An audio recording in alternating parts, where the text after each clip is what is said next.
paid at the building permit stage, it is often too late in project design for land dedication to be considered and designed into a project. The majority of developers pay the in lieu fee because it is easier and cheaper to just pay the fee rather than to dedicate the land today. And in addition, we have a credit system today for on-site amenities, but the credit system is outdated and does not reflect current construction costs. So in response to these issues, the staff prepared and the Planning Commission approved a draft park fee ordinance for your consideration. It would make a number of changes to the city's park fee program. First, it would eliminate the FIN fee. That was the fee assessed to multifamily projects requiring a zone change. But instead, it would establish a new park impact fee that would apply to all non-subdivision projects, not just those requiring a zone change. And this would address the problem today where the vast majority of units that are built do not pay a per unit parks fee. And this would help to mitigate the impact of new residents on existing park facilities. So in order to establish this park impact fee and to modernize our existing Quimby fee for subdivisions, we did two studies. We undertook a fee nexus study, the purpose of which is to establish the legal and policy basis for the imposition of park impact fees on new residential development. In order to impose park impact fees, the fee study demonstrates that a reasonable relationship or nexus exists between new development that occurs within the city and the need for additional park and recreational facilities as a result of that new development. The fee study calculated the maximum supportable fee that the city may adopt as being $18,364 per unit. The city may not adopt a fee above this threshold. However, it may choose to adopt fees that are lower than this maximum level based upon policy, economic, or other considerations. Next, we conducted a feasibility study to examine different types of projects at different densities in different price point markets around the city. And this analysis revealed that the financial feasibility of imposing these fees is sensitive to the scale of development, the tenure type, whether it's for sale or for rent, and the submarket of the project within the city. The amount that was found to be feasible for all of the prototypes that were tested was $12,500 for subdivision projects and $7,500 for non-subdivision projects. In addition, the City Planning Commission approved language that includes the exemption of both restricted affordable units, where they are covenanted to be affordable to those earning less than 120% of the area median income, as well as exempting second dwelling units when they're added to existing single-family dwellings.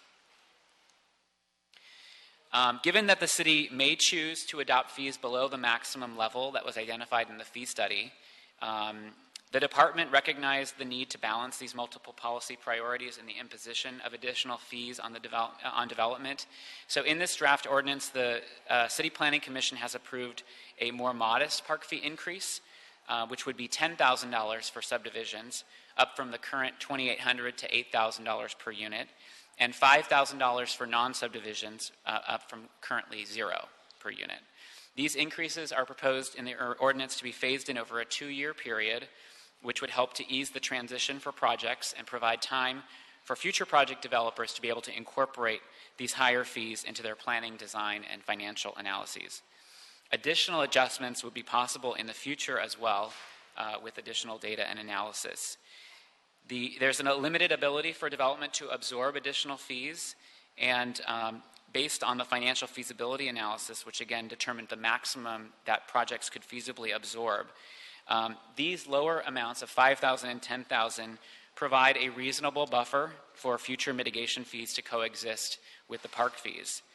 And it's just important to also note that any amount less than the full $18,364 per unit, which the Nexus study identified, whether the $12,500, $10,000, anything lower than that, will require the city to contribute to cover the difference in order to maintain the existing level of park service.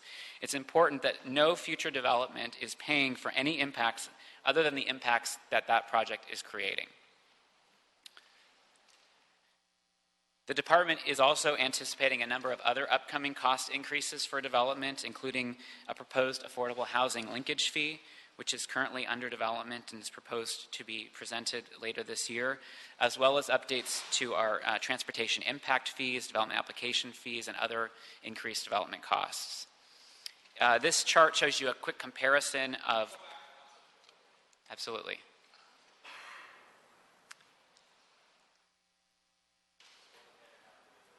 So this is just highlighting that there are other development fees that are either proposed or in some stage of moving forward, and we wanted to be cognizant of these other impacts, cost impacts to development as we consider the introduction of more fees for parks. What do you mean by the costs associated with cleanup, green-up development standards? What costs are those? So the Cleanup Greenup Ordinance, which was passed recently, relates to certain standards, particularly for industrial properties. And I think here we're just kind of highlighting that additional regulations do impose additional costs for projects to comply. So it's not a fee necessarily, but just increased development costs associated with complying with additional regulations. Filters, air filters was one specific thing. So that's any new development near a freeway system will now be required to have additional air filtration systems if they're near freeways. Okay. Correct. The MERV 13. Okay, thank you. So this chart shows you a comparison of park fees in other cities, and LA is on the low end compared to some of these other cities in that they all charge for all types of housing, and in today's ordinance we charge nothing for projects that lack a subdivision or a zone change. The proposed increases would help to raise the city in this comparison, but we would not, this increase would not make us the highest among these other cities. But these are all fees? These are park fees, per unit park fees. Park fees, park fees. Park, yeah.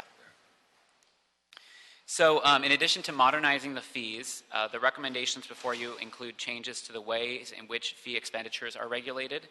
The proposed ordinance would expand the area where park fee money can be spent. For neighborhood parks, it's currently defined as a half a mile. The ordinance would expand that to 2 miles. For community parks, it would expand from 2 miles to 5 miles. And for regional parks, where there's currently no radius, it would set a new radius of 10 miles. The changes to the public recreation plan would also broaden language regarding the types of amenities that are associated with each of these park types, which would help to remove outdated language and allow the city to expand the expenditure of monies collected under the program. Otherwise, if the monies are not expended within 5 years or obligated to a particular park project, then they must be returned to the developer. In response to that last issue about land dedication, the ordinance before you recommends the introduction of an early consultation or pre-filing meeting for subdivisions of 50 units or more. And this meeting could be satisfied through the pre-development meeting that is typically already held for such projects. City planning, recreation, and parks and city council representatives would participate in these pre-development meetings in order to discuss the proposed project and foster an exchange of ideas on how the direct provision of park space could be incorporated into a proposed project. Related to that is an update to the existing system of credits for amenities that are built as part of a proposed development. Right now, these credits are too low to provide sufficient motivation to provide park land on site. The proposed ordinance would instead allow a project developer to satisfy 35% of their calculated requirement by providing privately accessible park space on their project site. Or it would give them 100% credit towards their required fee if they provide publicly accessible park space. Together, these proposed regulations will ensure that the city is obtaining more park space directly as development occurs, rather than waiting for the collection of fees and subsequent expenditure by the city. And I'll just wrap up here with a quick summary of the outreach process that was conducted for this proposal. The city convened a park advisory committee to provide feedback and guidance throughout this process. The group met 3 times between June 2014 and 2015, and it consisted of a range of stakeholders representing a variety of different interest groups. We also conducted stakeholder interviews to identify key issues, provided briefings to interested parties. We held an open house and staff public hearing on October 22nd of last year, and the City Planning Commission held a public hearing as well and approved the draft ordinance at their meeting on March 24th. So in conclusion, the draft ordinance and resolution strive to deliver a more effective park fee program for the city that will increase the opportunities for park space creation by removing the existing constraints and expanding the program beyond just those projects requiring a subdivision map, and establish a park linkage fee for all net new residential units. And we're available for any questions you have. Thank you. Thank you. We'll hold off for questions until after the public comment. Is that okay? All right, so we'll go through our public comment period. We have 1 minute each for people who wish to speak. And it is difficult to listen here in this room. The acoustics are not all that great. It's a beautiful building. They just didn't do great acoustics in here, or need better microphones and audio system in here. I don't know what it is. But we'll call three people at a time. You can't hear me. Elizabeth Hawley, Dana Trujillo, and Jerry Jones.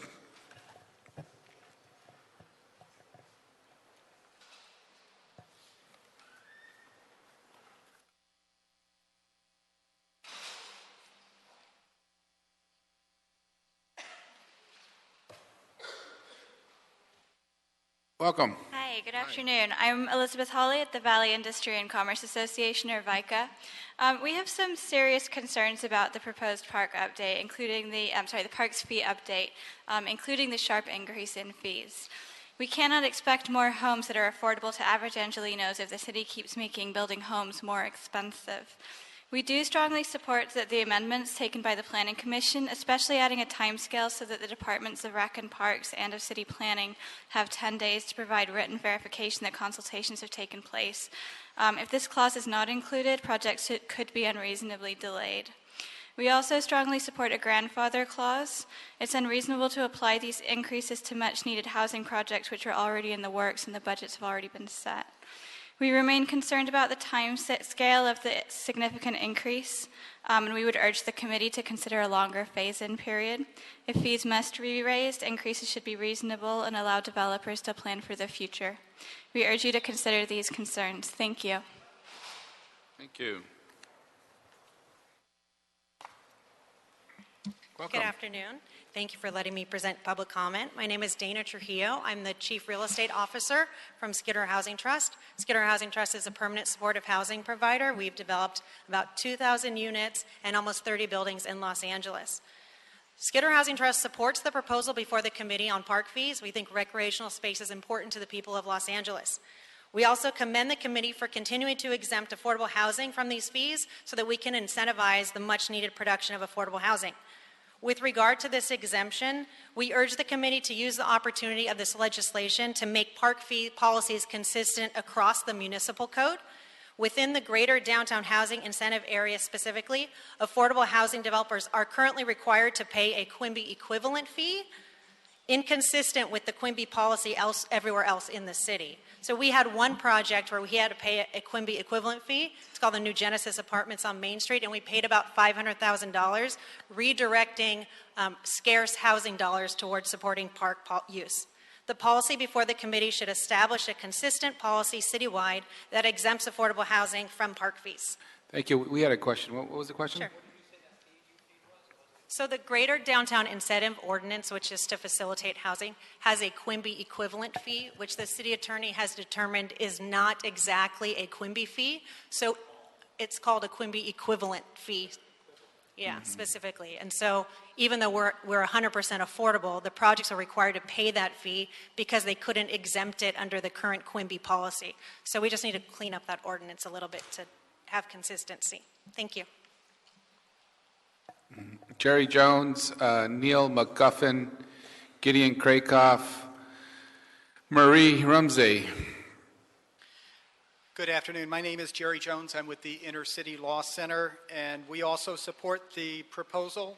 We feel that developers can afford to pay a bit more and that more development ought to be captured under the ordinance. But to reinforce the point that was just made by the previous speaker, The existing law does exempt affordable housing, recognizing that that's a special type of housing that's greatly in need in the city. The downtown housing incentive area's aberration from that in having a Quimby equivalent is charging affordable housing developers money that they really need to apply to building homes for the homeless. And so we'd ask that you use this opportunity to fix that part of the downtown housing incentive area to make it consistent with the proposal that you're passing here today. Thank you.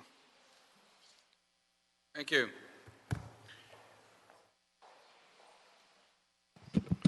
Good afternoon, Mr. Chairman, members of the committee.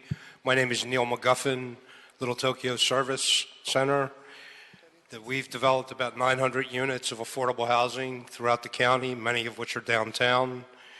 That we support the ordinance today. However, as the previous speakers, we would like to see the downtown housing incentive ordinance conform with the spirit of Quimby fees, so that developers of all affordable housing units are not charged an extra fee, which limits the amount of housing that can be developed. Paying Quimby equivalent fees, which the city attorney has determined we must pay, reduces the scarce amount of resources that we have to develop housing, and that it can reduce the number of units considerably. Thank you for your comment. Thank you for your time, and that if there's work that Little Tokyo Service Center can do to help, we'd be happy to do that. Thank you.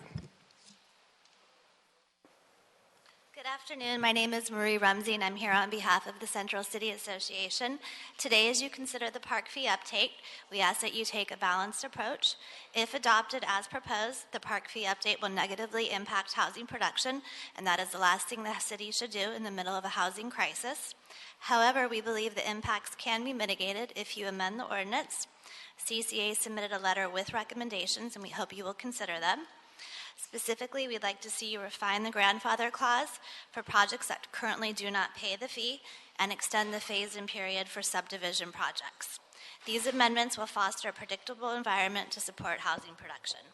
I think we can all agree that new fees should be implemented in a pragmatic manner. Finally, we ask that you add language to this ordinance that allows for comprehensive fee review. This is especially important as a housing linkage fee is being contemplated. We also agree with the amendments to make it consistent with the greater downtown housing incentive area. Thank you for your consideration. Thank you. Gideon Krakow, Jonathan Riker, Alina Bhakti, and Zuli Flores. Mr. Krakow. My name is Gideon Krakow. I was going to ask, Yeah. I've known you for some time. It's Krakow, it's not Krakow. It is Krakow, that's right. Okay, thank you. Thank you very much. Goes back to my Ukrainian roots. Okay. My name is Gideon Krakow. I'm a land use lawyer and former LA city attorney, here to support the parks fee with the prioritization amendment requested by the parks advocates. Ask that you vote yes. Now, a question's asked, how will this affect housing development in our city? We must be pragmatic on housing supply. It's a good question. So, a feasibility survey was done, showing that developers can handle the fees and still make a profit. And the fees, council members, have been lowered twice already. Now $10,000 for condos, $5,000 for rentals. This is data-driven, studied for over a year, and fair with a 2-year phase-in. Plus, there's an affordability exemption that will incentivize affordability legally all throughout our city. The parks fee hasn't been adjusted in decades. The low-income areas like CDs 1, 8, 14 are suffering for it. Will Rogers said, even if you're on the right track, you'll get run over if you just sit there. This is pragmatic and data-driven. Respectfully ask you vote yes. Thank you.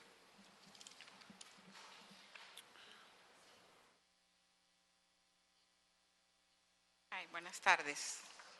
Do we, she needs translation. Do we have someone who can? Yes. Okay. So good. 2 minutes. 2 minutes on the clock, please. Okay. Buenas tardes. Mi nombre es Zuli Flores. Vivo en el distrito número 6 a cargo de la concejal Nuri Martínez de Panorama City. Good afternoon. My name is Zuli Flores. I live in the District 6. City Councilwoman Nuri Martinez in the city of Panorama City. Okay. Yo apruebo el programa Parque para Todos porque son importantes para nuestra comunidad, son lugares seguros que las familias disfrutan de los beneficios que estos nos dan. I approve the program Parks for Everybody because those are very important programs for everybody, for our community. These places are very safe for our families so they can enjoy the benefits that they provide. But in order for us to maintain those in good conditions, we need to obtain funds in order for us to construct a better living place. Soy voluntaria del Grupo Unido de Marston Park en Panorama City desde el 2003. Año en que este parque se comenzó a construir en esta fecha y se terminó y se abrió a la comunidad el 29 de septiembre del 2007. I am a volunteer of the Grupo Unido of Marston Park in the city of Panorama City since the year 2003. This is the year in which the park started to be the year in which the park was began to be constructed. And it was finished, and then it was opened to the community on September the 29th of 2007. Este fue construido con la ayuda de Los Ángeles Neighborhood Land Trust, donde se desarrollan programas para adultos y niños. Tengo 13 años colaborando en esta comunidad y he visto la necesidad de mejorar nuestros parques y de construir más. Los programas y actividades en estos parques ayudan a nuestros jóvenes a alejarse de las drogas y andar haciendo crímenes y vandalismo. Sí, ya se le acabó el tiempo. Va a decir ella, va a acabar ella lo que dijo. Okay. Gracias. Go ahead. Thank you. Okay. Go ahead. Yeah, you could translate. But, Okay. This park was constructed under the help of the land use where they develop programs for children and adults. I have 13 years collaborating in this community. I have seen the necessity of bettering our parks and to construct even more of them. The programs and activities for the parks help our youth to get away from drugs and all other crimes and vandalism. This is the reason why here we so respectfully request that please the members of the council city vote, give us the funds necessary to approve this ordinance today. Gracias. Muchas gracias. Thank you very much. Good afternoon, council members. My name is Alina Bokte. I'm the executive director of the Los Angeles Neighborhood Land Trust. The Land Trust creates, organizes, and advocates for urban parks and gardens in LA's low-income park poor communities of color. 2 years ago, we released a policy brief on reforming Quimby and then formed the Parks for All Coalition, which is now 50 organizations strong and has engaged over 500 City of LA residents. And so there are many folks in the audience. Do you want to stand up who are part of the Parks for All Coalition? Great, thank you. Today you will hear from some of these residents who have been hardest hit by historical patterns of irresponsible development. Council members, you have the unique opportunity today to make a landmark decision about what kind of park system Angelenos will have for generations to come. We support the passage of the ordinance before you with an amendment that will support the flexibility and effectiveness of the spending radii. Let's not backtrack on this highly desired flexibility by tying council and RAP's hands and getting dollars out the door. We also support the park mitigation fees that will generate funds in park poor communities. Finally, I just want to thank Councilmember Huizar's leadership on bringing this much-needed ordinance forward, and we thank the full committee for their support and leadership on this council. Thank you. Thank you.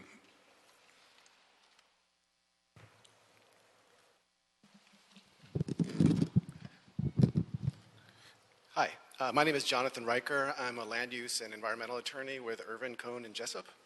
And I just have a couple of quick comments on the draft ordinance, specifically Section 3I, subparagraph 3. One is that we would like the definition of a non-subdivision project to be clarified to include a subdivision that has not yet been recorded. And that's in case you have a situation where a tentative map has been approved, but for whatever reason, the applicant decides not to follow through with filing a final map or recording a final map so that the fees would not be imposed in those circumstances. Also, that paying the full plan check fees should provide the same rights as Section 1226 of the Municipal Code regarding vesting. so that it's still a vesting right, and that code section would hopefully be referenced in the updated ordinance. Thank you. Thank you. Jocelyn Estiandar, Mark Masaoka, Araceli Alvarado. Good afternoon. My name is Jocelyn Estiandin, and I work for the Los Angeles County Department of Public Health PLACE program. I'm here today to speak about the public health benefits of increasing access to park space in the city of Los Angeles. Our division regularly works with the city to achieve better health outcomes by improving opportunities for physical activity. Public health funding helps support the development of the health and wellness element of the general plan that was adopted last year.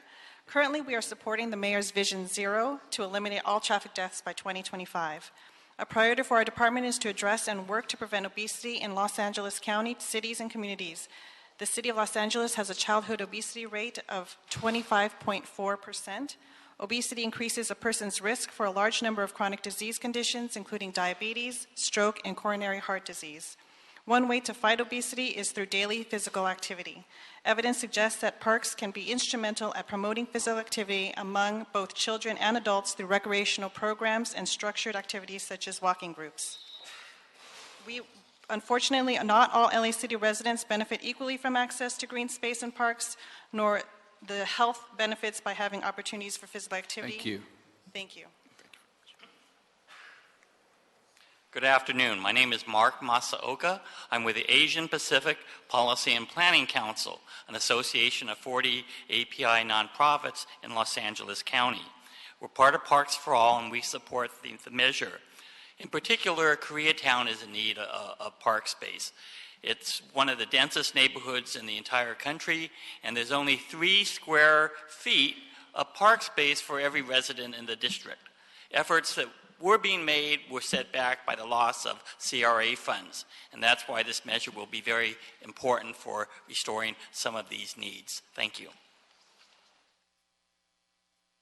Hi, good evening. My name is Araceli Alvarado. I'm a new member of Trust South LA, and also I live on District 9. I'm here in representation of my 9 and my 10-year-old daughters. We have very little parks in District 9. I live between Main and Sloane. We have 2 little parks, one on 6th Street and the other one brand new, which I appreciate. District 9 is on Vermont and Gage. Those are little parks for toddlers, sadly. My girls have grown and they feel that they deserve parks around that area. Personally, I need more time outside with my girls because summer is coming and it's driving me crazy. So if you please support this, I've been a member of this community for little time. I've been living in South Central just for 2 years, but I feel like we deserve, it's not just that we pay taxes, but South Central deserves more. Thank you. Thank you. Malcolm Harris, Jose Fernandez, and Angela Gutierrez.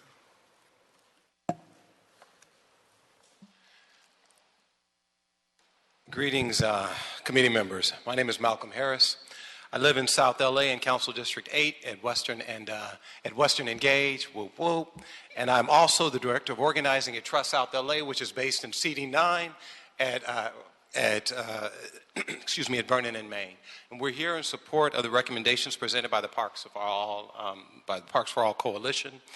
As an affordable housing land trust, we understand the importance of creating viable alternatives around land options. In particular, we understand that we in South LA, we live in deserts. We are in a city of deserts, and in South LA, we're in a desert. We're in a housing desert, we're in a food desert, and we're also in a green space desert. So we understand the importance of making sure that we create as many opportunities to build and develop more park and green space in South LA. So we ask for that the recommendations presented by the Parks for All Committee to hold firm on fee levels in the 2-year phase-in be held in place. Thank you. Thank you.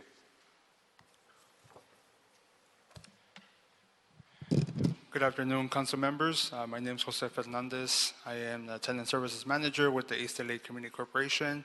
We're a social and economic justice organization based out of Boyle Heights, serving the immediate communities and in unincorporated East LA. We are here to express our utmost support of the Parks for All proposal for the Quimby fees, maintaining a 2-year phase-in process. We think that it's very critical that not only do we secure money for the expansion and the preservation of existing park space, but also we stop conflicting housing and parks. We constantly hear that people are complaining that adding new park space is going to raise the cost of housing development. We honestly believe that we cannot pin our communities to decide what is it that they want. Do they want housing? Do they want jobs? Do they want parks? We need to make sure that we bring a comprehensive approach to the process, we engage everyone at the table, and that we bring all the resources necessary to our communities. Thank you. Thank you. Angela Gutierrez, Yvette Lopez Ledesma, Myrna Aguilar. Está muy alto. Buenas tardes, me llamo Ángela Gutiérrez. Good afternoon, my name is Angela Gutierrez. Y estoy aquí para apoyar la propuesta. I am here to support the ordinance. Me preocupan nuestros parques porque necesitan más limpieza. I'm a little concerned about the parks. They need they need more cleanliness. Más espacio. They need more space. Para nuestros niños. For our children. Me gustaría I would like to que incrementaran más el presupuesto para que nuestros parques estén más limpios y accesibles. I would like to increase the budget so our parks could be cleaner and they're more accessible. Le quiero dar las gracias al señor Wizard porque sé que ha hecho mucho en Boyle Heights. I want to thank Mr. Wizard because I know he has done a lot and he's going to do much more. Gracias, Thank señor you. Wizard.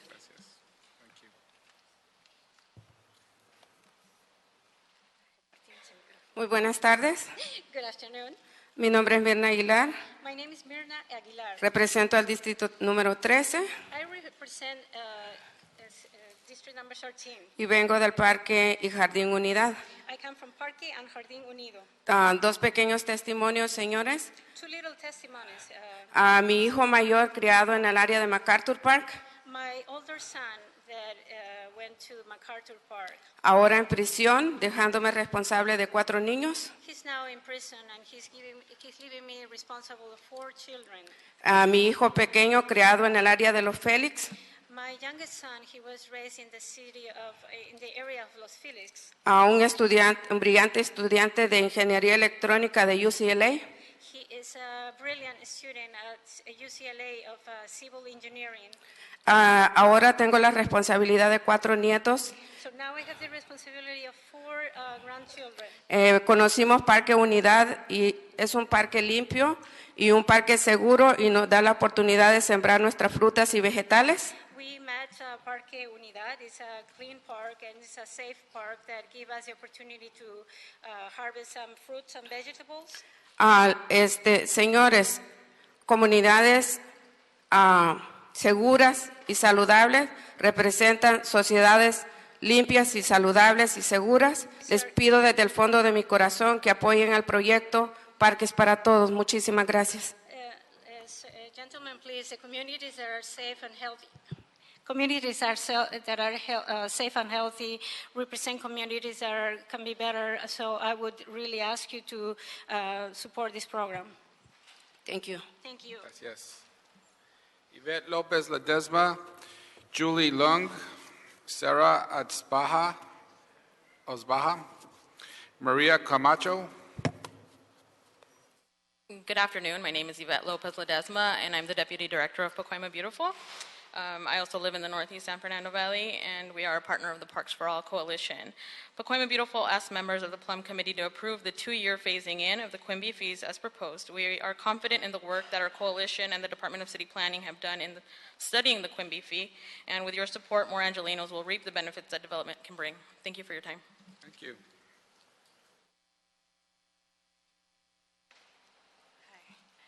Good afternoon. My name is Julie Leung, and I work at Prevention Institute, a national public health organization with offices in Los Angeles.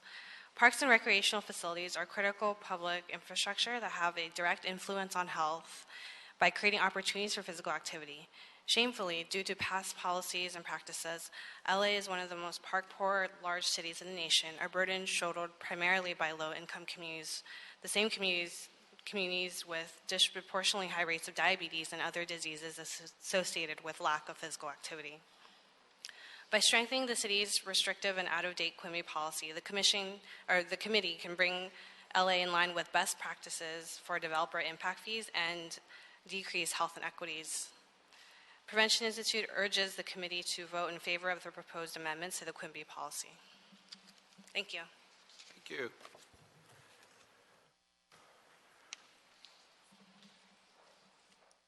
Hi, I'm Sarah Otzbaha, and I'm here on behalf of the Natural Resources Defense Council to say thank you. Thank you for your hard work in updating this ordinance. We believe that this marks the beginning of an opportunity to pursue the greener, brighter, and more vibrant Los Angeles that we can all be proud of. And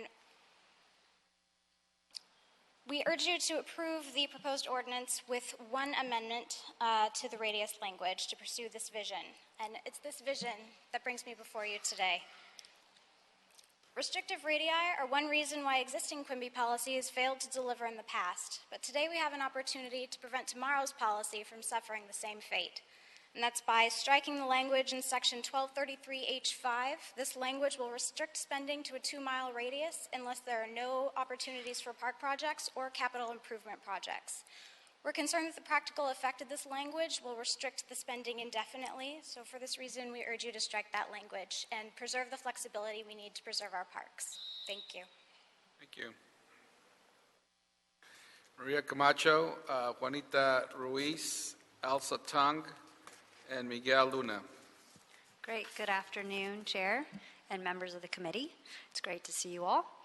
I want to just demonstrate the River Los Angeles' River LA's support for this effort and applaud you all and the city in your leadership in comprehensively reforming the severely outdated and restrictive Quimby Park fee policy. We urge you to please demonstrate your continued commitment to this work and to act expeditiously and approve the park's dedication and fee ordinance.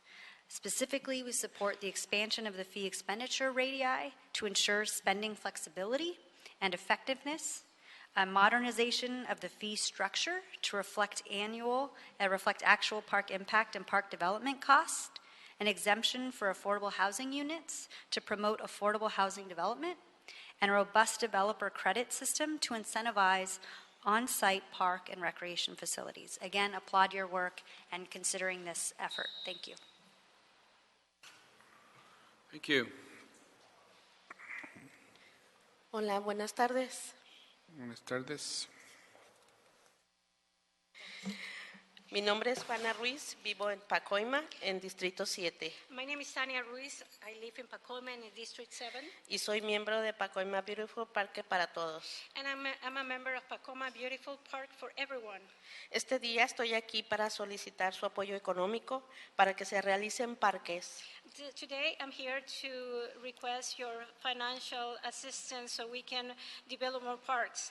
Pensando en mí y mi familia, es mi necesidad salir a caminar por recomendación médica.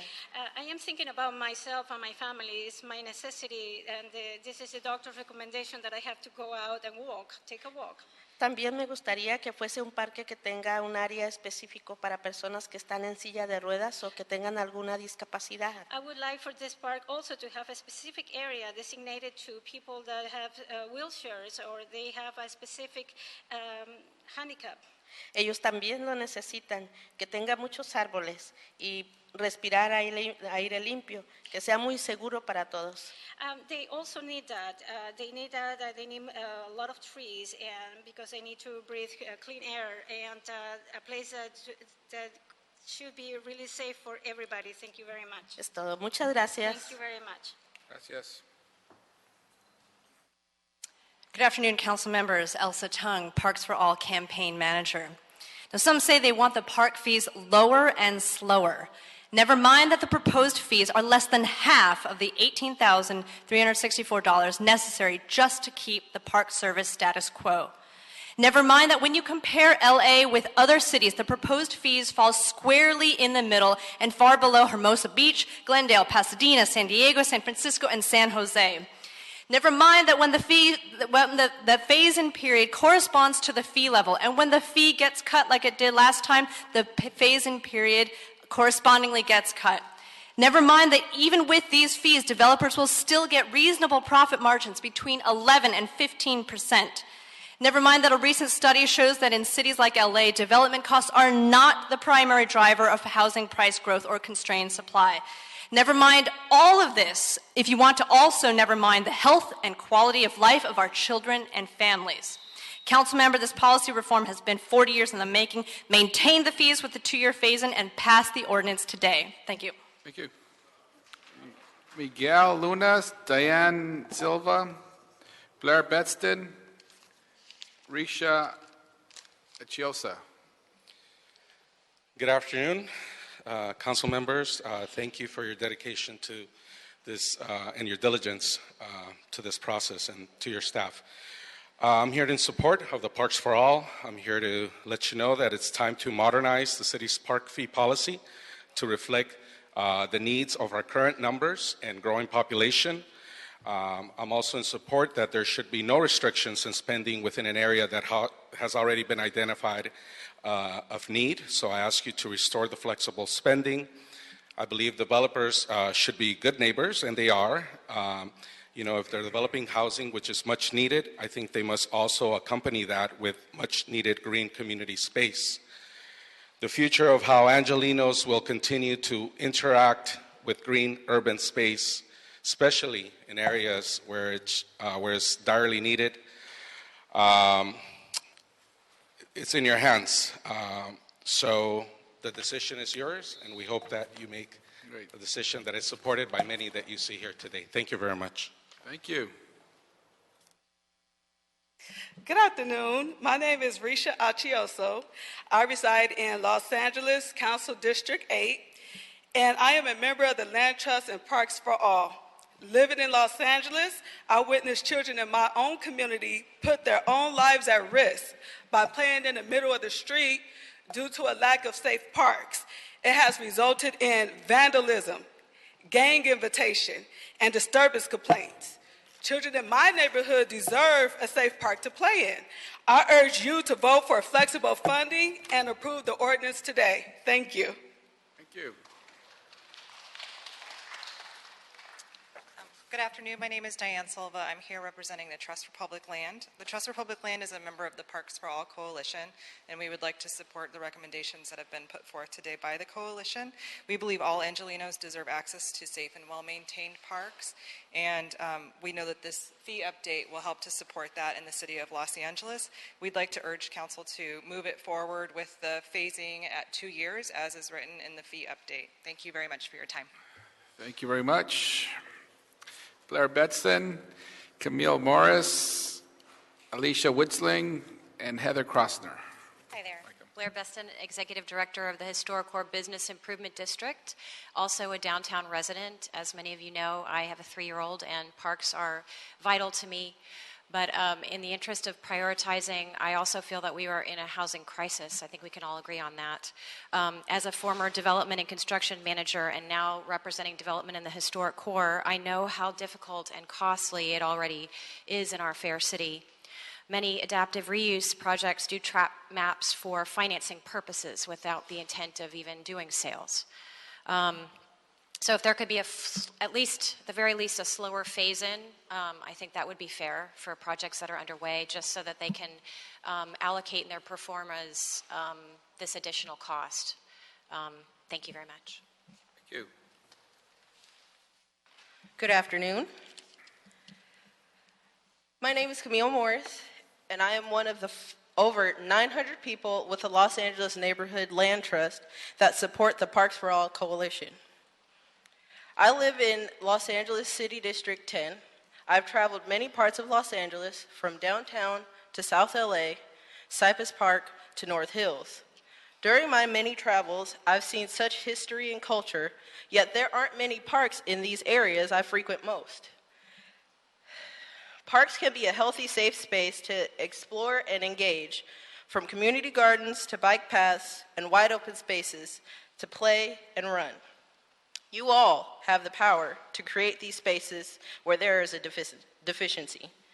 Having access to these public spaces decreases the risk of several health problems within the community. As a Los Angeles resident, I believe everyone has equal access to green space, and neighborhoods like mine deserve more parks, and I urge you to vote for flexible funding and approve the ordinance today. Thank you. Thank you.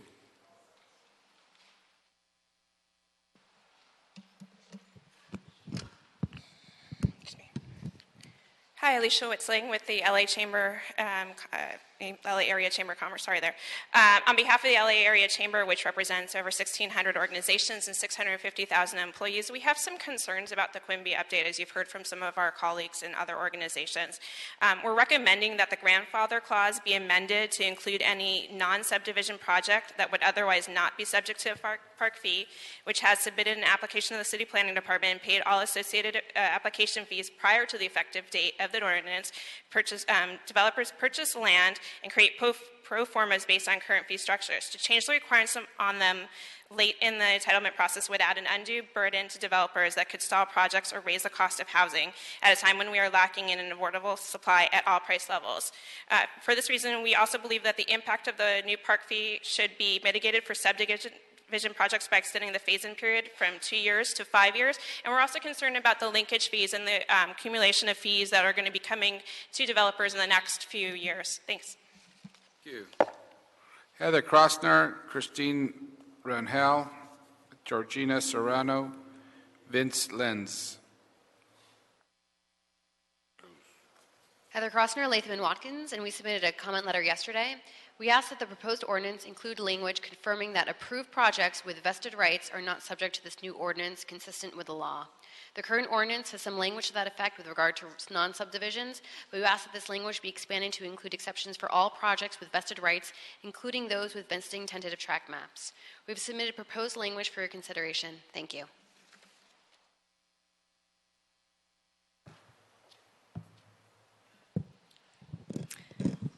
Good afternoon, Christine Rangel from the BIA. The BIA supports parks, which is why we support the increased radii and the broadening of the parks definition as proposed. However, the current fee structure, which allows for inflation and market changes, is not broken. We support a fee on projects not currently paying a fee, as long as there is a grandfathering for projects that have already filed and paid an application fee prior to the effective date of the ordinance, and we support a generous phase-in process.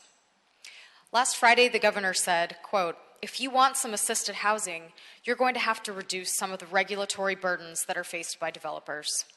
Brown also noted that, quote, "We need more production that will bring down the cost of housing." So this ordinance, as well as the linkage fee, which we will be facing soon, will increase the cost of housing production. Without the amendments we've proposed, a vote on this ordinance is a vote against housing affordability and housing production, and it is a vote to increase housing costs for all Angelenos. Thank you. Thank you. Good afternoon. My name is Georgina Serrano, and I remember Mr. Wizard fighting furiously in the LA School District for the right of the students. And your students grow up and sign. I have 300 signatures asking for parks. As a low income, you know, sometimes the families cannot pay movies for the whole family. It's too expensive. The only option we have is go to the park. So please pass this ordinance because we children need a space to play. And moms, we need to renew the grandchildren and ourselves to the green space to connect with the universe. Thank you. Thank you. Vince Lenz. It's Leus, actually. Okay. It's okay. Irma Munoz. My name's Vince, and I'm with the Koreatown Youth and Community Center and the Parks for All Coalition. And in Koreatown, we live in one of the most dense and park-poor areas, as Mark mentioned before. In our community, I've seen senior citizens sitting on a sidewalk playing Go because the McDonald's across the street kicked them out because there's no parks, and that's the only place they can spend time with other folks. I've seen kids having to play tag up and down the stairs of their apartment complex, and I've seen kids also having to play catch on the little grass patch on the sidewalk. And I think our kids and senior citizens deserve more than a sidewalk and stairs and a small patch of grass to play with their friends and spend time with their family. So they deserve parks. Thank you. Thank you. Irma Munoz, Rogelio Navar. Good afternoon. I'm Irma Munoz with Mujeres de la Tierra. Mujeres supports the updates and the proposed changes on the park fees for equitable and flexible distribution to invest in much-needed parks and open space, especially in park-poor areas. I have been very involved with parks and children and families over the last 10 years. There's nothing like a new park being announced to be built and the communities involved. It brings so much hope, joy, and a place for children to seek refuge from the everyday grind of life, crime. So get rid of these antiquated policies and update to what City of LA provides, and that's Champions for Parks for All. Thank you. Thank you. Rogelio Navar. Rogelio Navar, not here? Okay. Thank you. Well, that concludes our public comments.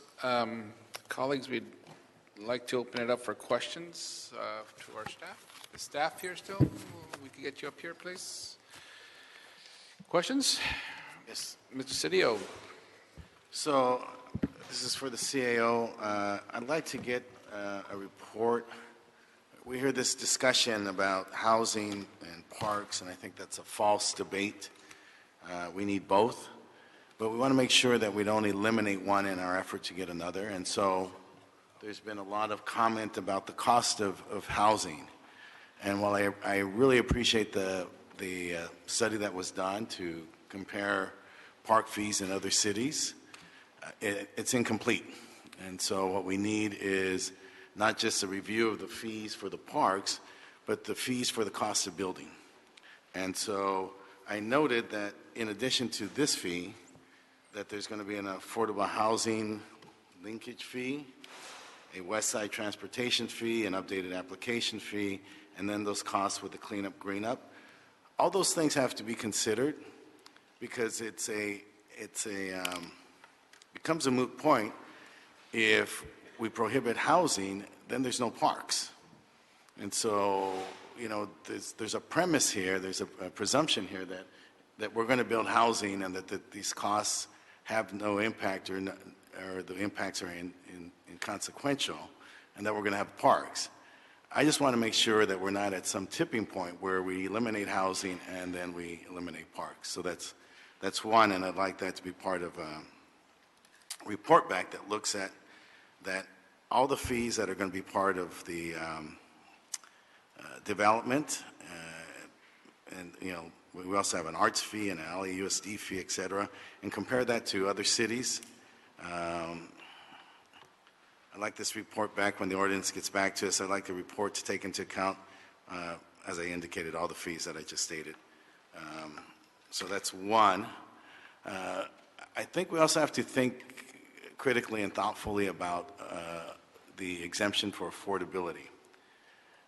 And I think the solution may be in re-examining the radii.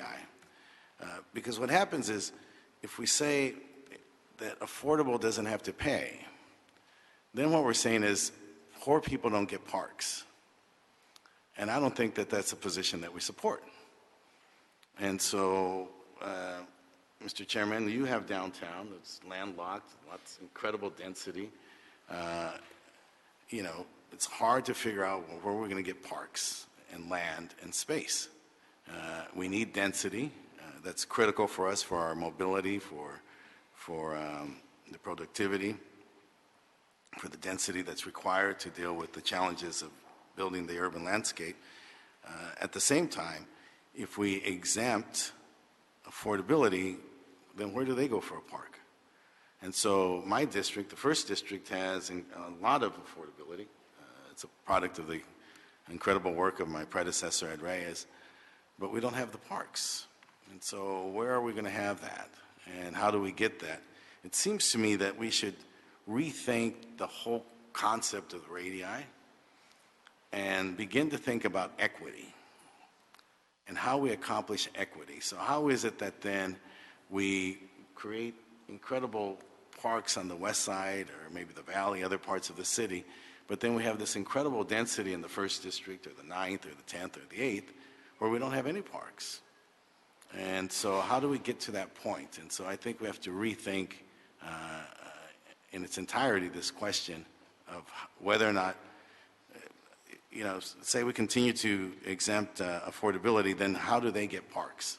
What is the strategy to ensure that poor people aren't once just ghettoized in low-income communities? We know that HUD is looking at our maps and indicating that districts like mine have great density of low-income people, and they're concerned about that. So we don't want to ghettoize low-income people, and then in addition to ghettoizing them, we don't want to ghettoize them and then make it that they don't have parks as well. So I think we need to look at new strategies that open up this whole question of radii and think about equity and fairness and justice as being a driving force as to who's able to access the funds that are raised through development. Thank you, Mr. Chair. Thank you. Anybody else? Mr. Marquise Harris-Dawson. Thank you so much, Mr. Chair, and thank you to everybody that came out and gave testimony and folks that have been working on this for so many years.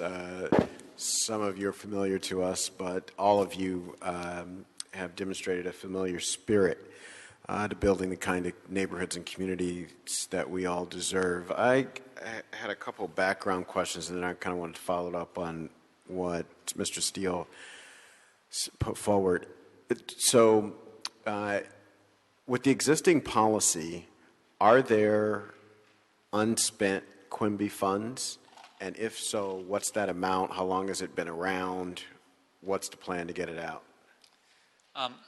Nick Marisich from City Planning. I might actually ask the Recreation and Parks Department to speak to the existing Quimby monies, and I see Mike Scholl here, General Manager. Good afternoon, Council members. Mike Scholl, General Manager, Rec and Parks.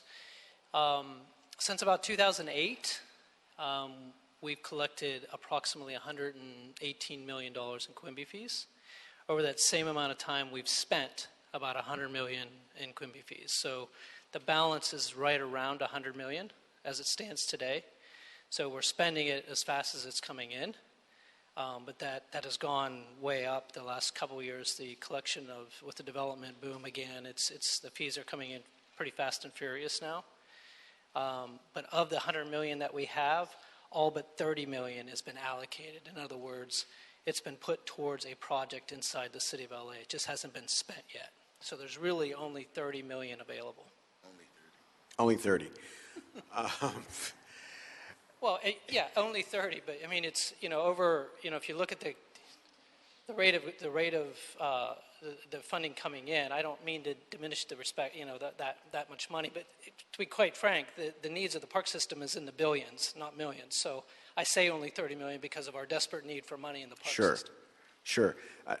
But because you spent time with me, because we chased you down about parks in the 8th district, and 30 million will go a long way. 15 million would go a long way in my district to open up pools that are closed or finish projects that have been going on for 10 years or longer. My main set of question kind of goes to what Mr. Cedillo raised around the radii, right? So the whole policy that the money has to be spent near where the construction happened sort of rewards disinvestment, or it exacerbates the problem of disinvestment. So if developers decide, we're not going to develop in this part of town, well, that problem gets worse when you have policies that link the benefit to this location, and then you compound it because developers tend to follow each other, right? So if one developer, another one does it, and another one does it, and another one does it, and you end up with concentrated resources in one place and a lack of resources in others. And so I'm very curious about our flexibility to get out of this idea about a radius and just look at a citywide park fund where Rec and Parks makes the decision on where we need, what parts of the city are park poor and where we need parks, or where the density is and where we need parks. It seems, it troubles me to double down on a policy that's creating the very problem we're trying to get over. So I agree on that point, 100%. I would like as much flexibility, and but you have to look back at the Quimby Act as it pertains to the state law, which actually, and I would encourage the city attorney to jump in here, but the state law is the law that allows us as a city to have our own ordinance to spend those monies, that allows us to collect those monies. So the state law says that we have to spend it within a reasonable distance. So that's the part where the radius question comes in, and that's why there's that nexus to a radius. I'm all for not having any radius. Don't get me wrong. I'm just saying that the more flexibility we have in the park system to put the money where the most need is absolutely. I don't think anybody in this room would disagree with that. But we are limited somewhat to what the state law has, and right. I would defer to the city attorney on that. It's 100% within the city. So Mr. Chair, I'd like to add to, if he will accept it, to the report back that Mr. Cedillo asked. Of all the fees that are attached to housing, so he asked for that, which one of those fees force us to reinforce inequity by limiting where we can spend it, and which ones allow us the greatest flexibility? Because it just, from a policy-making point of view, I don't know why if we have the capacity to raise fees, why we would raise the ones that are among the most problematic. Draconian.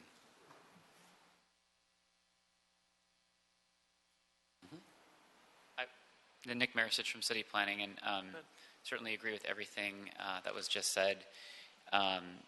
One of the things I would just point out is that this is it is subject to the provisions in state law. Sure. With respect to the spending, and it's an impact fee.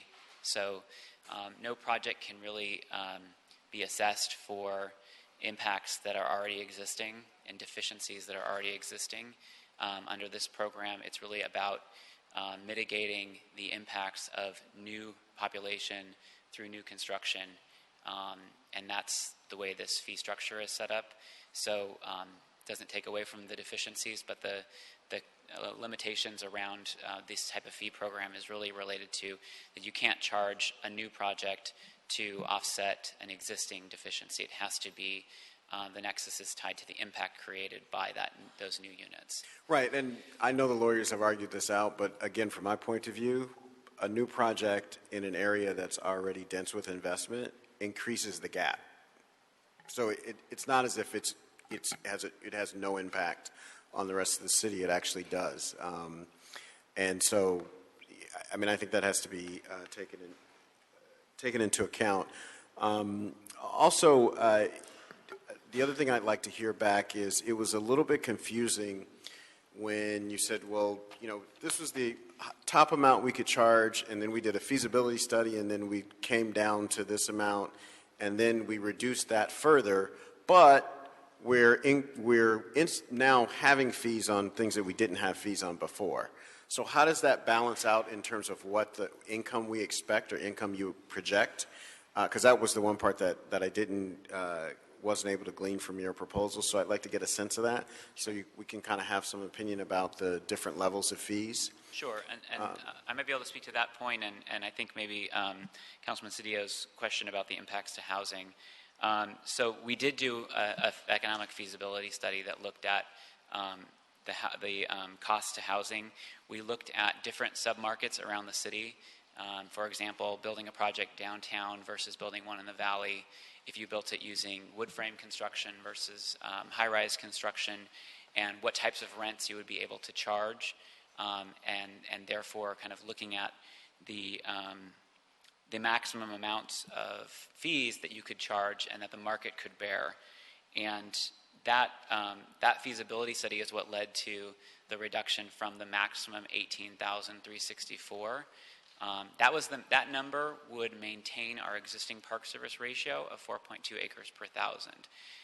But that number through that fee study was not shown to be feasible and still maintaining a profit margin for developers in all markets of the city. And so the 12,500 number and the 7,500 number were identified in the fee study as being feasible. That would not economically be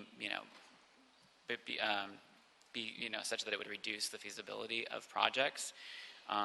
But we further reduced that, and the City Planning Commission agreed that that there was merit to considering other, the need for other potential fees on development and leaving room there for those potential fee increases, because the 7,500 and 12,500 looked at what was the maximum that could be absorbed feasibly and not have a negative impact on housing production.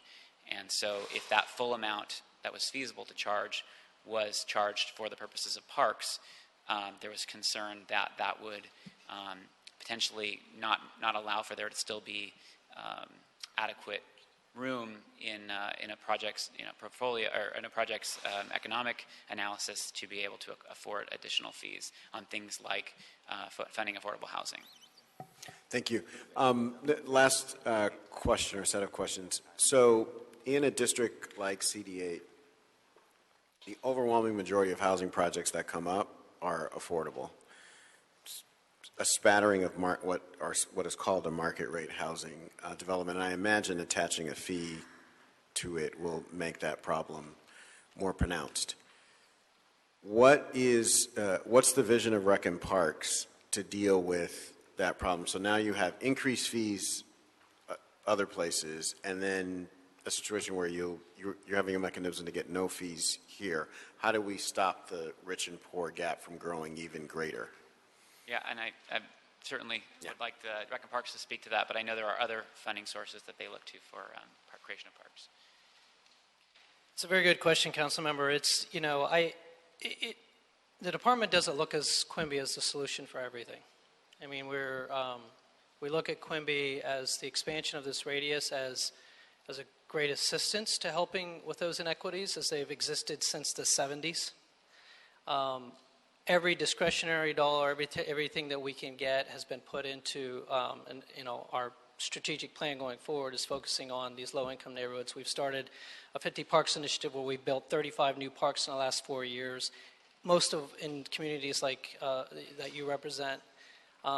It's been a tough road, and it continues to be a tough road because there has not been steady funding sources for parks. And there's a potential county bond measure coming up that is going to need support. That will help with that inequity a great deal. Prop 84 was that's come and gone with state bond measure. Most of that money went to lower income neighborhoods. But it's not, I agree with you that it's not enough. I just don't, Quimby's not and has never been the solution, but just simply because of the way the law reads. But we haven't treated Quimby as that solution. I've done everything I can in those neighborhoods. I know every park in every district. I know every park in your district very well, probably better than any previous general manager before me, because that's where I spend all my time, because they need the most help. But Quimby's not the answer for that. Excellent. No, thank you. I'm in complete agreement with your assessment of your knowledge of the parks. I'm just hoping that we can come up with things that make you not have to work so hard to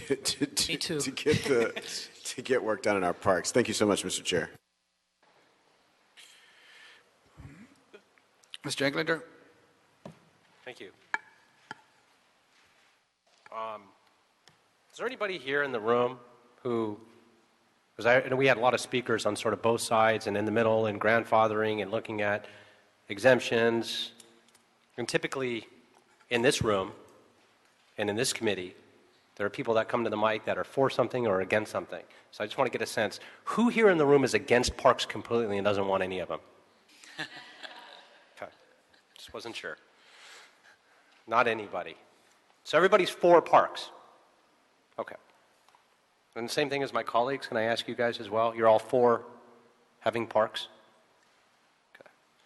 So I have, does anybody know which council district has the most amount of parkland in the city? I know you do. CD4. Right, Griffith Park. Does anybody know who has the second amount of land of park space in the city? Your district. My district. The second largest park in the city, in fact, is in my district. Has anybody ever been to O'Melveny Park in this room? Raise your hand. No one? Has anybody ever here been to Griffith Park in this room? Everybody. But you haven't been to the second largest park? All right. Just getting a sense of my audience. We have too many areas of this city that are park poor, where we have to create programs called transit to trails to actually drive people to parks. It's actually a great program. But the fact that you can't go downstairs and walk outside and you've got to play ball on the patch of grass, if you're lucky if you have that patch of grass, because most of the time it is in a stairwell. We are park poor. This Quimby was passed in 1971. I was a year old. Don't disclose that publicly. Have we ever changed the radius, the radii, as you were all calling it, since 1971? No. Do you know how often the council offices get a radii map of the funds available and the overlapping parks? Do you know how regularly that comes up? Have anybody in this room reviewed the actual radii map that comes out regularly, where you can see where the pots of funds are tied to the various Quimby fin fees, the new term that I heard today, Quimby equivalent fee? Has anybody here seen the map? It doesn't exist. It's never been created. 13 years that I've been here, we have to create our own within the council district. It's a nightmare. And then, oh, by the way, if you don't use the funds, then you have to give them back to a developer. And so oftentimes what we try to do is, if we know there's a fund that's tied to a specific park, you're going to lose it, so you maybe need some equipment. You'll put in a swing set, a new drinking fountain. It's something that has really been a frustrating piece of legislation and fee that isn't capitalized upon correctly, without question. In fact, it was about 12 years ago when I was the predecessor, when I was the chief of staff for my predecessor, he had authored the first motion out of the 5 motions that we're talking about today that said, change the radii map. It doesn't work. Do you know what's been done since then? Nothing. Now, I will tell you this, the department has done a lot of work. There's no question. This department does more with less than most. And we've got great leadership. There's really, truly, he digs for, and staff, the change in the seat cushions to get anything done for all of us. And you know they bend over backwards when we ask. But when they pull their hand out of the pocket, there's nothing there. It's very difficult. Now, having said that, we have another conversation I think we need to look at. We've got a need of 12 to 15,000 kids every day that live under freeway underpasses and in bushes. They're mildly interested in parks. They want a roof over their head. We have a homeless population here in the city and in the county where 25% are children, where there's 44,000 homeless in the city and 65,000 homeless in the county. And one of the biggest issues we have, and we start having the other conversation, quite frankly, the bulk of this committee and the work we do on planning and land use, parks comes up, but most of it's projects and development. And most of what we hear are the costs and the fees and the time it takes to streamline the process for projects that are either already approved or get through litigation or go through all of those things. So we've come up with a series of fees to try to help that cost. Think about that for a moment, the irony. We've come up with a series of fees to help the cost, to help the people who are building the homes we need. Expediting fees, Recode LA fees. I think our Councilmember Cedillo rattled off a number of them as well. School fees. We've got LID fees now for low-impact development, expediting fees, general plan maintenance fees, transportation impact fees, updated application fees, cleanup, greenup, linkage fees, which are coming, the county parks bond, which is coming, by the way. So there are a number of fees. And then what we hear often, though, is they can be absorbed. And I want to think about that for a moment, the word absorbed. It's feasible. To whom? The developer. I will tell you right now, are there any developers in this room? Yeah, most of which, and maybe present company excluded, are incredibly greedy. Most of which will walk into a project and say, I'm going to make my 20% no matter what. They do 5 studies. The smart developers in this town do 5 studies. 5. The 5 are this. They do an environmental analysis. They want to make sure the land's clean. They're not brownfields. There's no contamination, environmental mitigation. They'll do their legal due diligence and make sure that the title is clean and it's not clouded. They will do their planning due diligence. What's it zoned for? What did it have to go through? Then they will do their financial due diligence. What am I going to make on this? They will not close escrow. They will not move forward unless they know exactly what they're going to make on it. It's oftentimes what the first thing a developer does. Sometimes that's all they do. And then they complain to us because they didn't do the other 4. And the last one is their political due diligence. What does the community want? What's the neighborhood council want? What's palatable? If all those 5 line up, they move forward.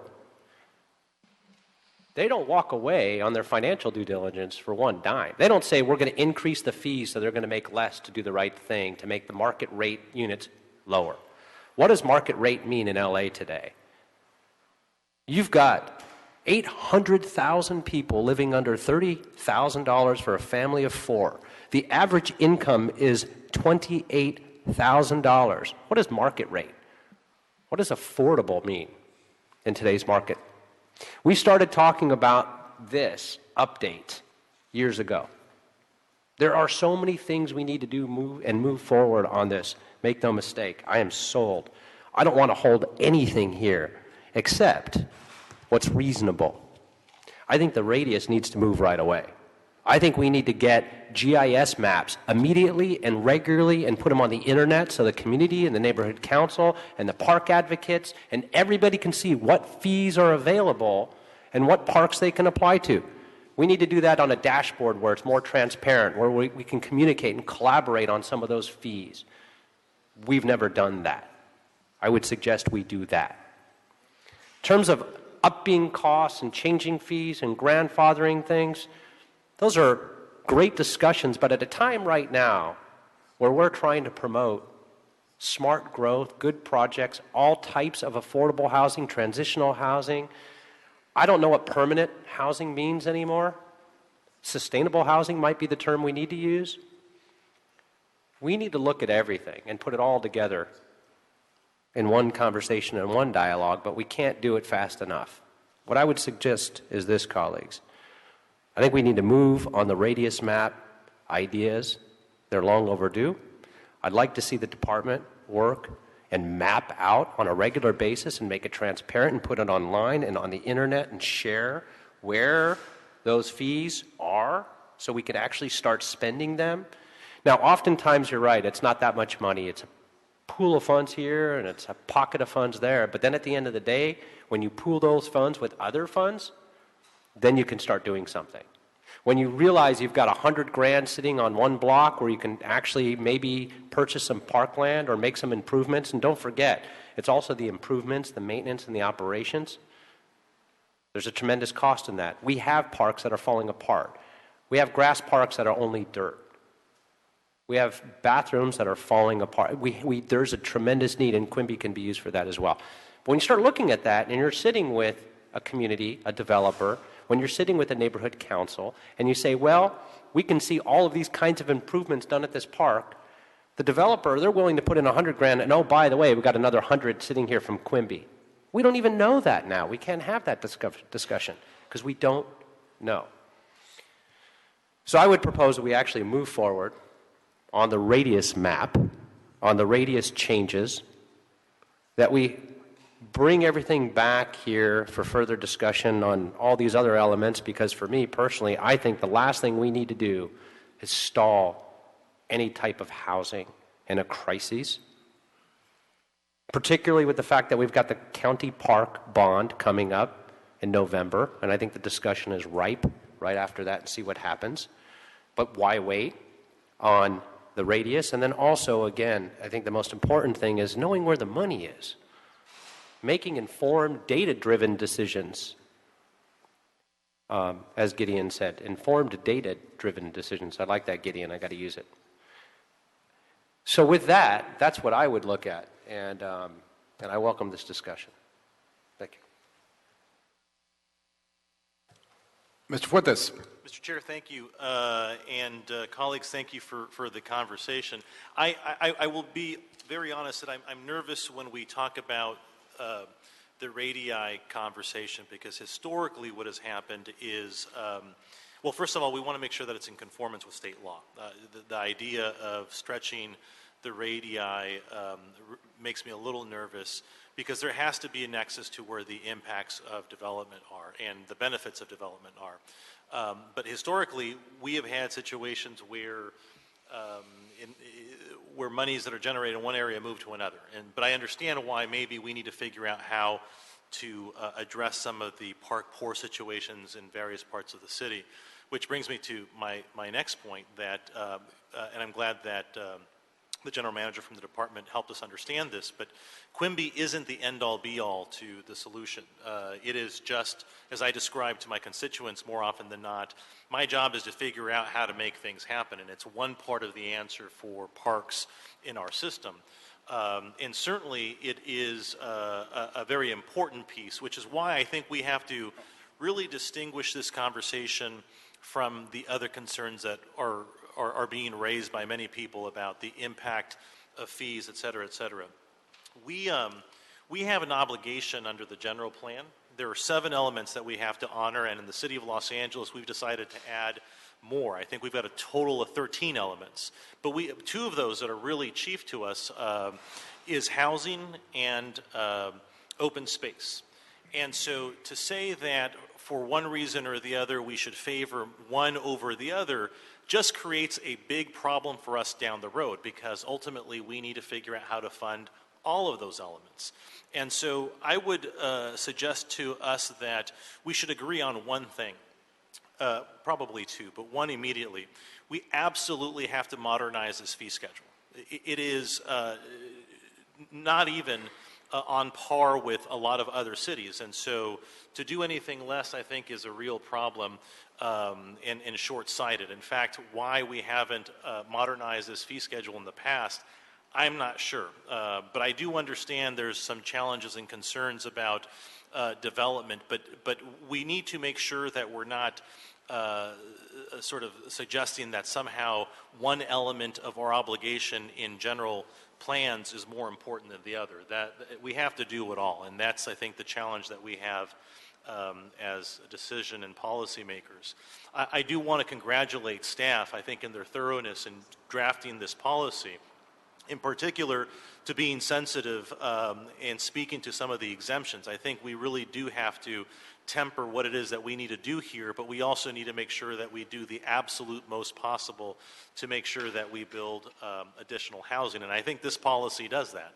So with that, Mr. Chair, I'm not sure sort of where you're leaning, but I'm prepared to move the existing policy as recommended. I understand that folks want reports back, but I would just stress to the city attorney's office that we absolutely have to be mindful of that nexus issue, because we don't want to stray too far in the radii conversation where we actually get ourselves into some problems.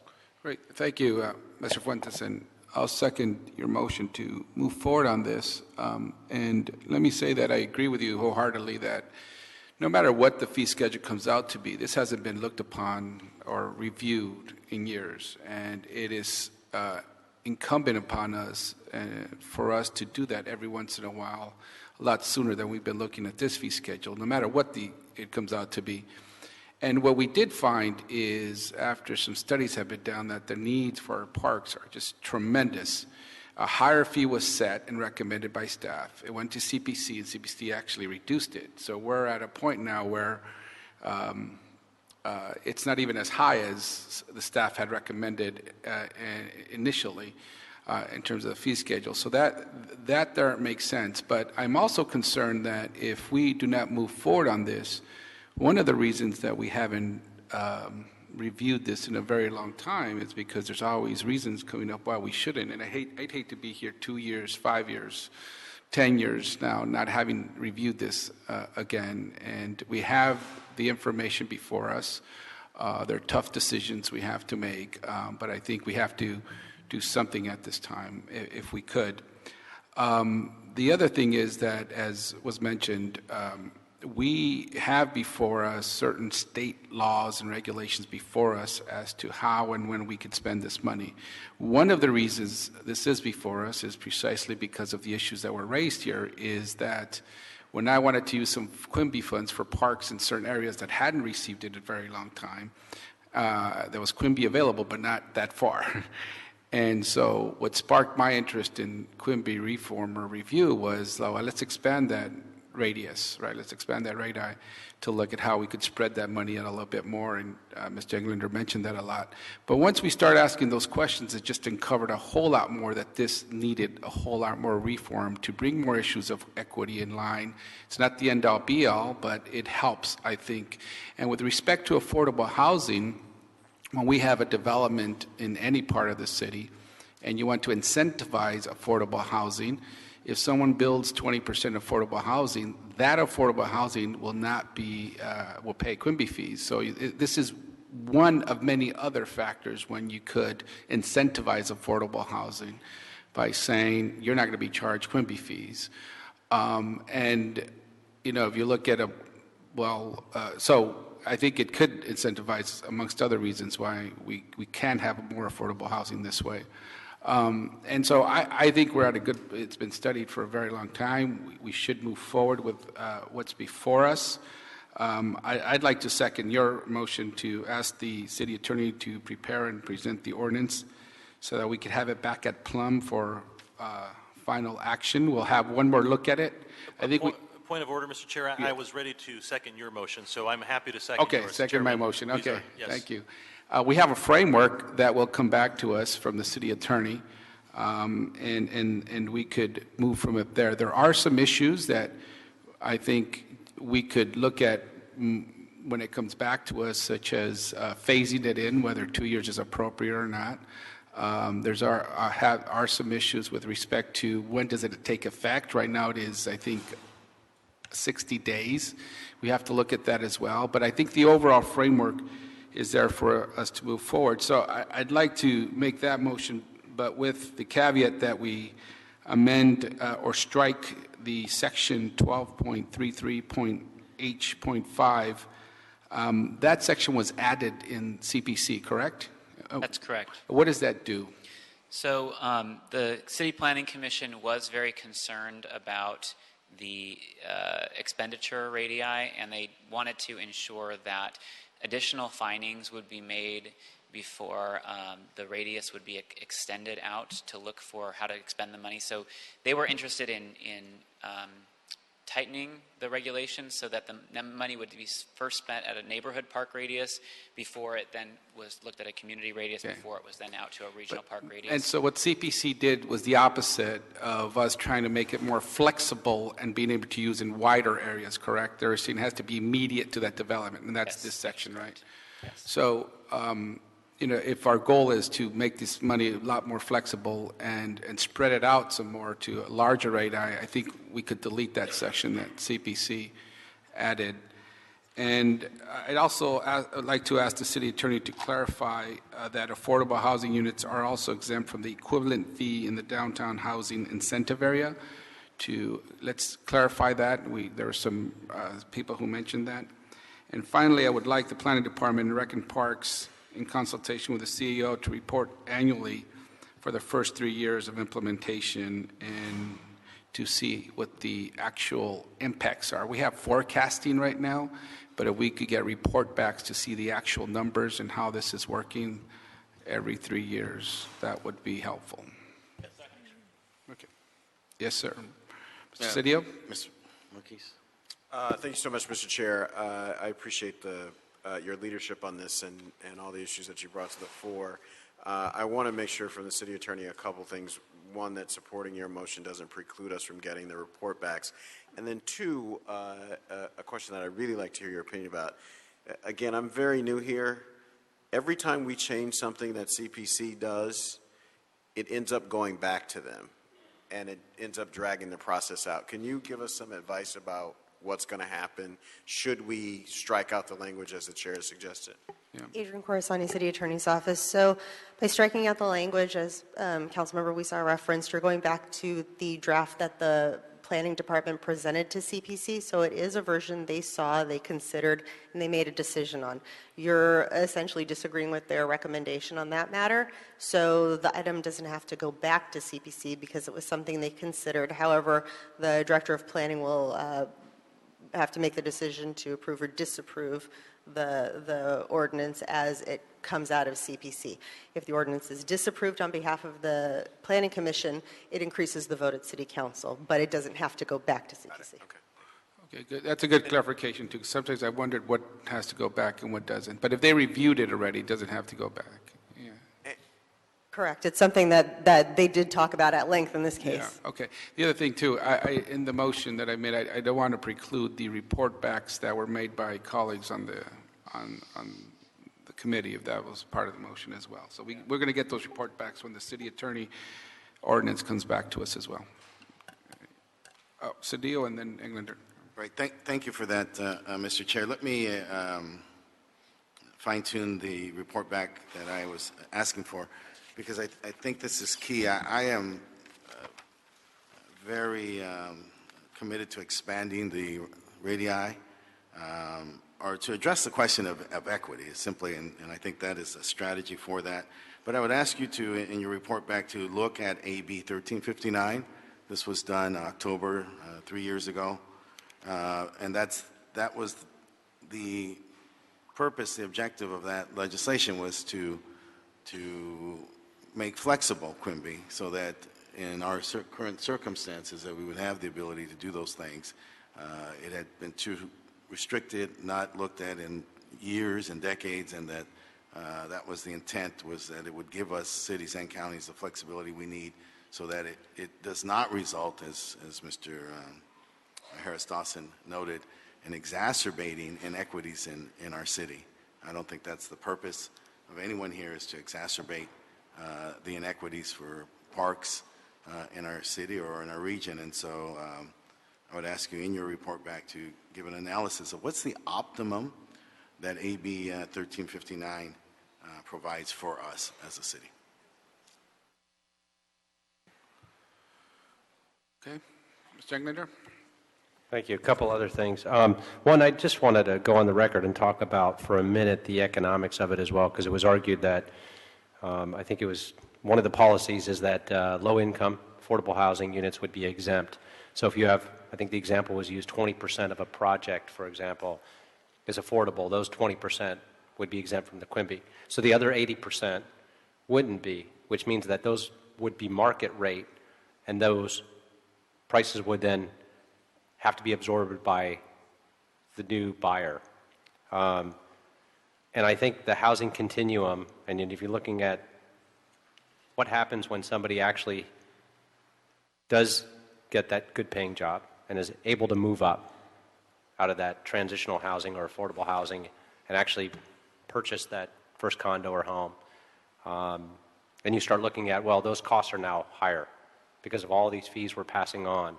And I think it's a conversation we need to have. it's never had. And we look at these exemptions, which are critically important, but they're all interrelated.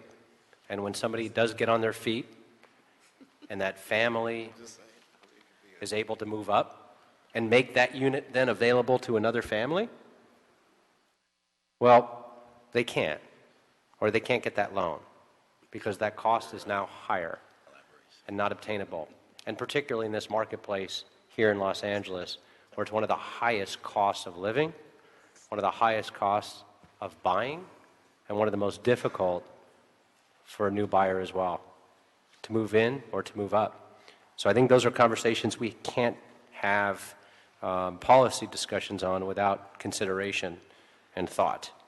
Now, having said that, there are a number of modifications and suggestions that I thought were reasonable with keeping the tiered fee structure by zone and applying it to all projects for sale or rental.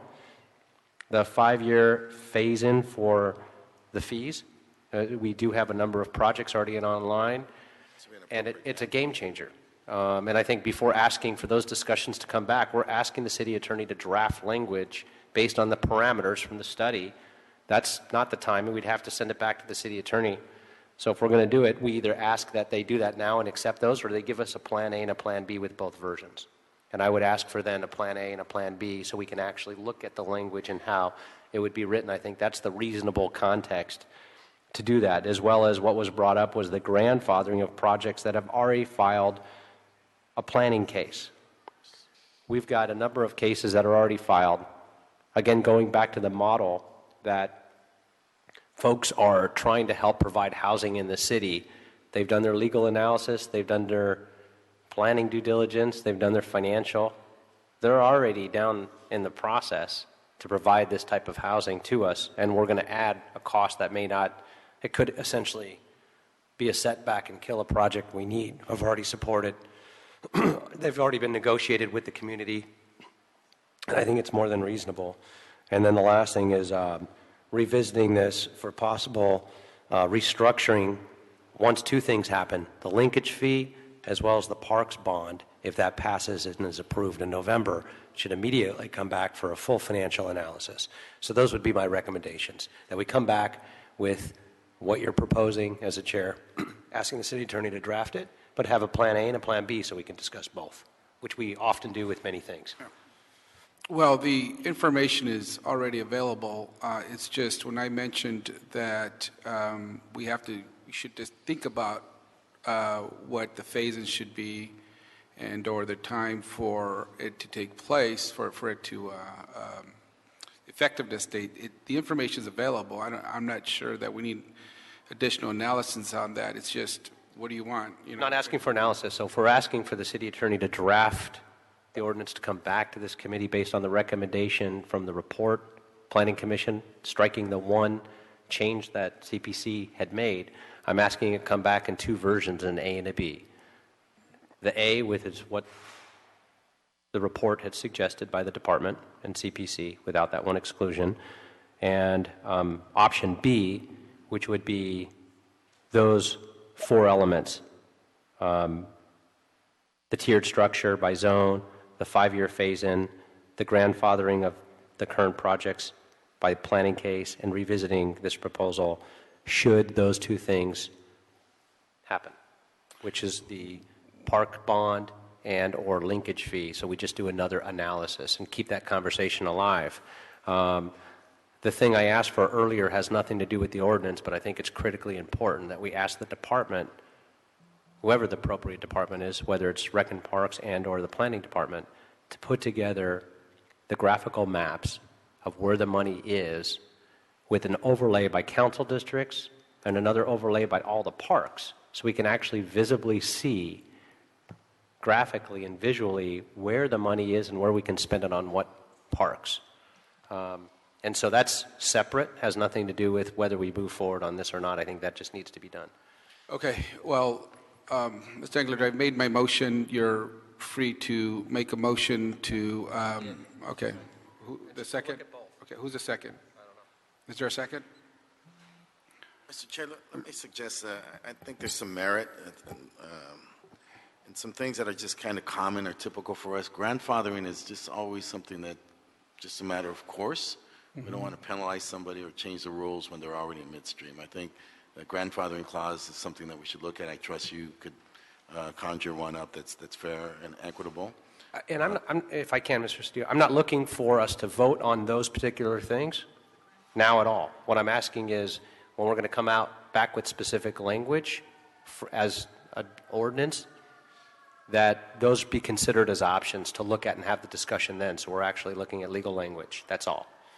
Mr. Chair, I'm confused. The, Yes, Mr. Fuentes. the grandfathering's already in here in section 12.33.1.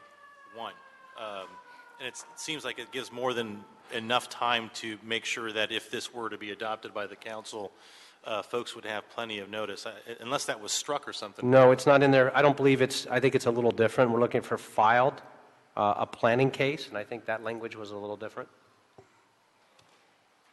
Okay. Well, so any project that has already paid its park fees by the time the new ordinance is in effect will be grandfathered.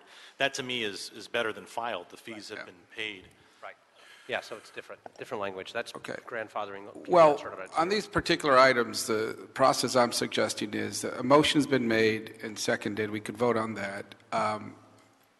Mr. Englander is making a motion to have a version B that would incorporate 4 of the items you've outlined. Is there a second for that? I think there's merit to discuss it. I'll second. Okay, there's a second by Mr. Cedillo. And my view is that those 4 items could be discussed in the context and the framework of A, because it would get confusing if we have A and B, and then do you agree with the 4 elements added to B, you agree with some. There's an A that could come back, not an A, if one ordinance comes back, then we could discuss each of those 4 items individually, see if we want to amend the draft ordinance as proposed by the city attorney. And if we agree on the grandfathering issue or the phasing in, then we add those or discuss them in the context of one. I've been down the path of different versions with a sign ordinance, and it's created a lot of B pluses and Cs, and it's just, we have one and we amend those as we go along, and it just keeps the process smoother. It doesn't mean we're ignoring a discussion of those 4 items, but I'd rather discuss them in the context of one draft ordinance. So we're not precluded from that. I mean, we're not. And again, you don't. Right. I mean, okay. You just want to make sure that those 4 get the opportunity to be discussed, that they can be part of this, right? They will, but they'll be in the context of 1 versus 2 items. So there's 2 motions on the floor. We'll take them up. Mr. Harris-Dawson. Yeah, vote on both. Yeah. So now that we're at one of these A and B situations, is the maps with the radius in both versions or only in version B? That's the So report back. Mr. Englander. That's a report back. I think that the issue, Councilman, was that the argument was that the radii was too limiting, and I think you wanted information back on that. So it's two sets of, at least as I heard it, it's 2 sets of information. One, like a visual, a map that actually shows the radius that's proposed, what that is. So I want to make sure that's part of anything that we put forward. 2, the 1 mile, 2 mile, 10 mile, or 1 mile, whatever it is, sort of what is that opinion based on? Right, and I think the city attorney was going to report back on that, Council. In either version? Yes. Got it, thank you. Yes, and those are policy issues that you can deliberate on. So can I ask Mr. Schul, are you still here, General Manager for Rec and Parks? Can you come up, please?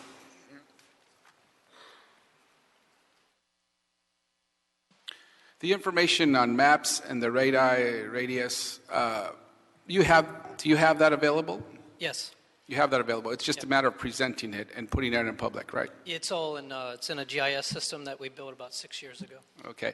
And maybe what we need to do here is just make it more transparent. Put it out on the website, put it out in public. Sometimes that information is used when we're trying to cobble money together to create a park. I cobble money from different sources to create new parks. So, and then you look at that and say, okay, we have it. But if there's a need to put it out in the public, maybe you put a link in your website or something We certainly, to the councilman's point, has not been available to the public. Although I could create reports for anybody, any council member or anybody in the public in seconds. I mean, it's that quick. The reason why it is confusing information, but as long as we need to clarify it, because the system, if the Quimby collection is not allocated, it shows up as available for multiple places. So it makes it look like there's multiple points of money available when that is in fact not the case. So we're careful on how we don't want the public to be confused by looking at it, because it's one collection, if it's not allocated, shows up available for several parks until we decide, and we decide that with the public and the council members, on where to allocate it. After that, then it shows associated directly with that one park or project. That's the confusing part of Quimby, and which is why we are very careful about how we disseminate the information. But it is readily available, and I could provide it to anybody that would ask for it. Okay, thank you. All right. If I could jump in, I wanted to speak to one of the points of Councilmember Englander's motion, which was the tiered structure by zone. I just wanted to point out that although that's our current structure of our existing Quimby ordinance, that structure, we did not analyze that type of fee structure in our fee nexus study. So I'm not sure that the city attorney would be able to prepare a separate ordinance that included that, since it wasn't. We really looked at how the increased population, whether it's in a lower density zone or higher density zone, affected the need for parks. So we didn't do the analysis that broke that down, so I don't know that the city attorney would be able to provide that at this time. We could look at it, but it wasn't something that our consultants included in terms of our fee nexus study. So we'd have to take another look at it. Yeah. Good.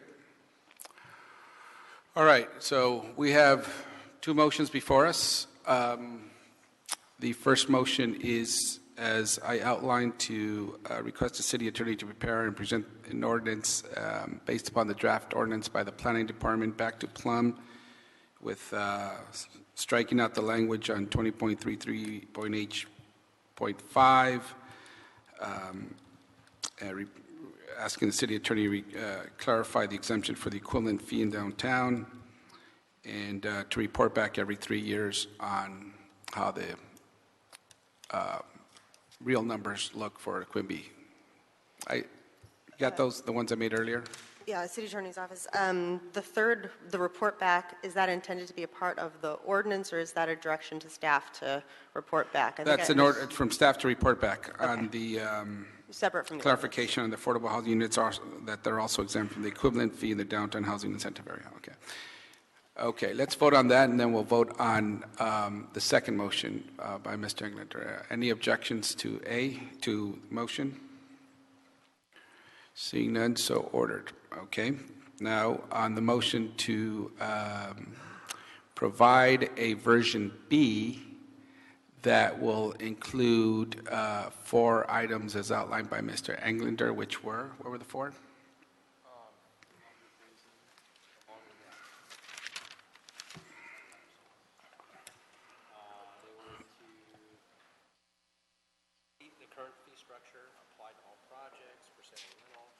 Councilman, the mic. To keep the tiered fee structure by zone, apply to all projects for sale or rental, a 5-year phase-in for fees, the grandfathering for projects that have been filed already with planning, which is a little different than the current, and revisiting this for possible restructuring and having discussion. That's really not for the city attorney. That's an instruction from us that we would revisit it if and when we pass either the linkage fee and or the parks bond, which is $1 billion bond or so. So having that discussion is not really asking the city attorney to report back. Okay, so I'll we can always do that by motion. So it's really Adrian 3. Corsani, City Attorney's Office. So because the first element wasn't studied, we would need to get that analysis before I could come back with a version that imposes it. Okay, I'll do a voice vote on this, and I'll start on my right. Mr. Fuentes? No. Mr. Englander? Mr. Weezer? No. Mr. Harris-Dawson, no. Mr. Cedillo? Aye. Okay, that motion fails. Okay, so anything else on this item? So in addition, there was the issue about posting the GIS maps. Is that also, but is that recommendation going to be given to the department? Mr. Englander made a report back on that. He wants to see GIS maps on all those items. Yeah, those report backs, we're still going to receive them. Okay. In addition to when we get the ordinance back. And then the reports from CAO that Councilman Cedillo requested on the impacts on housing and the impacts of the fee, and to look at what other cities charge. All right? Yes, those are in. Those are in. Yeah, Okay. if you could review the tape on this and Okay. see what report backs that he made, and Harris-Dawson made some, and also Englander, and did you make any? Fuentes didn't make any report backs, but all those, you can review the tape and get all those report backs. And again, this doesn't preclude us from, when we get the ordinance back, raising those items that were raised by Mr. Englander and others that we would like to modify the ordinance with. Okay, thank you. So ordered, thank you very much. Our next item, one more item is... Okay, Mr. Chair, Mr. Chair, Mr. Chair, Councilman. Mr. Chair, for clarification for the record, is this going to be continued and the ordinance is going to come back, or are we moving this to council? It's coming back to Plum. Okay, it's coming thank back you. to Plum. Yeah, thank you. Next item, I believe we have one more item on the agenda. So the last item, Councilman, is a Cultural Heritage Commission report to include the Albert Van Louis Complex as a historic cultural monument. It's item number 5, correct? Yes. I believe Mr. Englander asked this to be continued from last meeting. Yes. Okay, and he's no longer here, right? So, okay. Okay. All right. And I don't. Can you remind me if we opened or left? If we closed public comment or we left it open? I don't think you specified. I believe the public comment period was left open. It was left open. I believe okay. so. And we have a lot of cards here, so okay. Go right ahead. Thank you. Hey. Ken Bernstein with Department of City Planning. Just a quick review of this issue, which was continued from last week. The Cultural Heritage Commission recommendation was unanimous and found that the Albert Van Louis Complex met multiple criteria for historic designation. First, that it reflected the broad cultural, economic, or social history of the community for its association with a pioneering company, wallpaper manufacturer in California.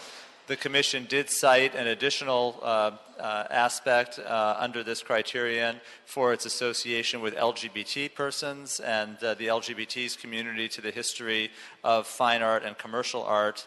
Secondly, that the complex is significant as an example of a daylight factory building, and the 1965 showroom is significant for its mid-century modern design. And finally, that the showroom building of the complex is significant as the work of Edward A. Killingsworth, a master mid-century modern architect who was an architect as part of the case study program. So the Commission's recommendation is it meets multiple criteria. Thank you very much. We have a number of cards here, so we'll get through this fairly soon. We'll first hear from the applicant. We have 2 cards that say applicant, Charlie Fisher and Jackie Sloane. Both of you are the applicants of record. You're on the record as being the applicants? Okay. You have 5 minutes. You can distribute your time as you like, or one person can take 5 minutes and then the other 1 minute, however you like to do, because each one, there's additional cards, so that entitles you to an additional minute, so either way. Well, since Jackie started last time, she said I could start this time. Charlie Fisher, 140 South Avenue 57 on Highland Park. Oh, I thought that was, okay. Charlie Fisher, 140 South Avenue 57, Highland Park. And I think we went over the history of the site. We went over the criteria. This site is an extremely important one historically as well as architecturally. I know that there had been a movement on the part of the owner to go ahead and throw in the towel on the Killingsworth building and see if they could just have that designated. Really, the two buildings go together, and without the factory, the true history of the site is lost. And it's very important that both buildings be designated as this particular nomination. I might add that the original opposition was interesting because they came to the first hearing on cultural heritage because they found out about it and spoke. They did not even come to the second hearing. We were surprised. And I just don't know where they've been at on that one, but we presented the case in the process of going through the nomination. Actually, after it was prepared, we learned about the LGBT connection through people that had worked with Killingsworth and knew him. Not Killingsworth, I'm sorry, Van Lute, and knew him. And it's very important that that be included as well, as Mr. Bernstein said. And with that, I'm going to turn this over to Jackie, and she will talk some more. Thanks, Charlie. My name is Jackie Sloane. I'm speaking on behalf of the applicant. We really understand how shocking this rediscovery of the Van Leeuwen complex was and must seem, because truly we were shocked ourselves. It's a hidden gem. It's similar to other locations that have been rediscovered in this city, such as R.M. Schindler's Purveyance residence in Silver Lake or Paul R. Williams Craig residence in West Hills. When I met with the owners back in December, I acknowledged how surprising some of this rediscovery was, and I reminded them that it was really their own representative who had suggested that our community research some old trails and an old barn on the site when we were touring the complex. And when we did this initial research, Historic Resources Group, HRG, called us back literally giggling with excitement over what they uncovered. They could not believe it. It was not an old barn. It was a substantial historic factory complex, and then a significant LGBT landmark. Once we uncovered all of this history, it became our duty, our pride, in fact, our responsibility to protect and preserve it. And there may come a time to discuss some sort of compromise as part of the underlying planning case, but that case is currently on hold, pending completion of this designation. It is not before us today. It is not before you today. Any building that isn't designated today will probably be destroyed. In fact, we already had the first set of demolition permits on the buildings revoked as part of this process. So we urge you to protect and designate the entire Van Leeuwen complex today, and I thank you for your time again. Thank you. Now to the owner representative, Elizabeth Camacho. You also have 5 minutes. Thank you, council members. Elizabeth Camacho of Loeb & Loeb on behalf of the property owner, Linda Dettenhaver, and 4000 Chevy Chase LLC. I would like to clarify that on the agenda, it does show another entity as an owner, but Ms. Dettenhaver and Chevy Chase LLC is in fact the only owner of this property. We have submitted on behalf of the property owner a letter this morning to the committee, and we are here to respectfully request that the committee decline to nominate the property as a city historic cultural monument, because preservation of the property's large and deteriorated industrial buildings is both unwarranted and would create further obstacles to the appropriate use and development of this site. And I'd like to provide some important context for this particular property and the pending application. This property has been in continuous industrial use since the 1940s. In 1972, however, the city specifically sought to phase out the very industrial buildings that are the subject of the pending nomination. They found these industrial uses to be incompatible with the surrounding area, and they removed the M2 zoning that had been in place for decades. This rendered all of the existing buildings non-conforming. Oddly, the city did replace the former industrial zoning with an agricultural zoning. And today, the property carries a combination of the city's most restrictive zones, including agricultural zoning, despite the fact that there's never been any sort of agricultural use on the property, and the property is not reasonably suited for any agricultural use, and open space zoning, which is reserved exclusively for public land, even though this is and always has been privately owned, and a small portion of R1, single-family zoning. The large industrial buildings remain in active industrial use, but they are non-conforming. So in 2014, the property owner sought to address the property's inappropriate zoning by proposing a residential project for this site. And this pending nomination is in direct response to that project. Ms. Duttenhaver has recognized that the proposed residential project is not acceptable to the neighborhood, and she has now formally withdrawn the project in its entirety. It's not on hold, it is withdrawn. And as part of the materials that we submitted to the committee this morning, we did include our formal withdrawal letter, so you have that available to you. So not only is the proposed designation unnecessary to avoid the previously proposed project, but it is unwarranted and inappropriate. The designation actually seeks to require preservation of buildings that the city itself has been seeking to eliminate since 1972. And it's inconsistent with the appropriate use and development of the property. These buildings are located on land zoned for agriculture and open space. They are highly deteriorated buildings in need of substantial repair. But even with costly rehabilitation, reuse of these buildings is simply not feasible. These are large, special purpose buildings built for industrial and commercial purposes. The factory that was mentioned is a 64,000 square foot single story building, which comprises the majority of this site. And it is not suited for anything other than a commercial or an industrial use, which the city has already determined is not appropriate for this site. It's not permitted by the agricultural open space or single family zoning, which are already imposing a severe and improper restriction on the use of this property. And therefore, the designation that's proposed doesn't make sense, would exacerbate an improper and enormously unfair burden on the reasonable use of the property, and result in substantial damages to the property and its ownership. In addition, and this is detailed in further detail in our letter, none of the existing buildings are really appropriate for designation as a cultural historic monument. Because while they may have had association with certain individuals or activities in the past, they simply are not unique or unusual. And they don't retain any of the physical or material qualities that were associated with their prior uses. In particular, and as explained in our submission in the expert analysis prepared by the architectural historians at ESA-PCR, the largest building on the site, the 64,000 square foot factory building, is described as a generic industrial building.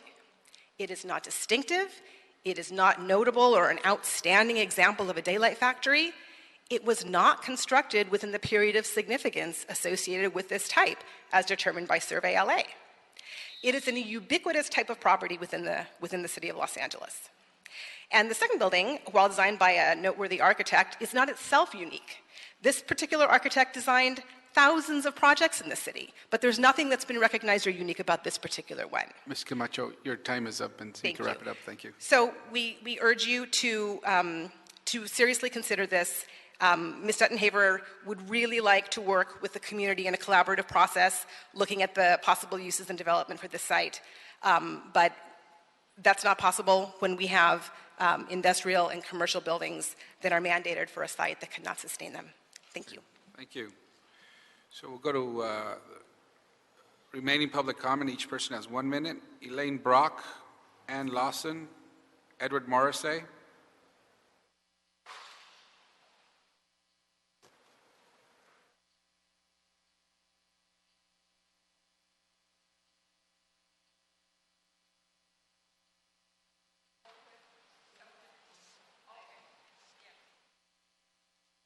Elaine Brock, Ann Lawson, Edward Morrissey. Thank you, Commissioners. My name is Elaine Brock. I've lived in the area since 1967, and some of the comments that the lady has made is inconclusive. The property at question was an M1 property. I am definitely a horse person. The reason it was rezoned was Art Snyder. There was a big parcel in back of me, which is 15 acres. It is all equestrian. This parcels have been redesignated zone in order to keep the industrial and the apartments out. That's why this property is an A1 zone. I run a commercial barn. I've been there almost 35 years. This is an equestrian area. The building is designated historical. I knew Van Leeuwen.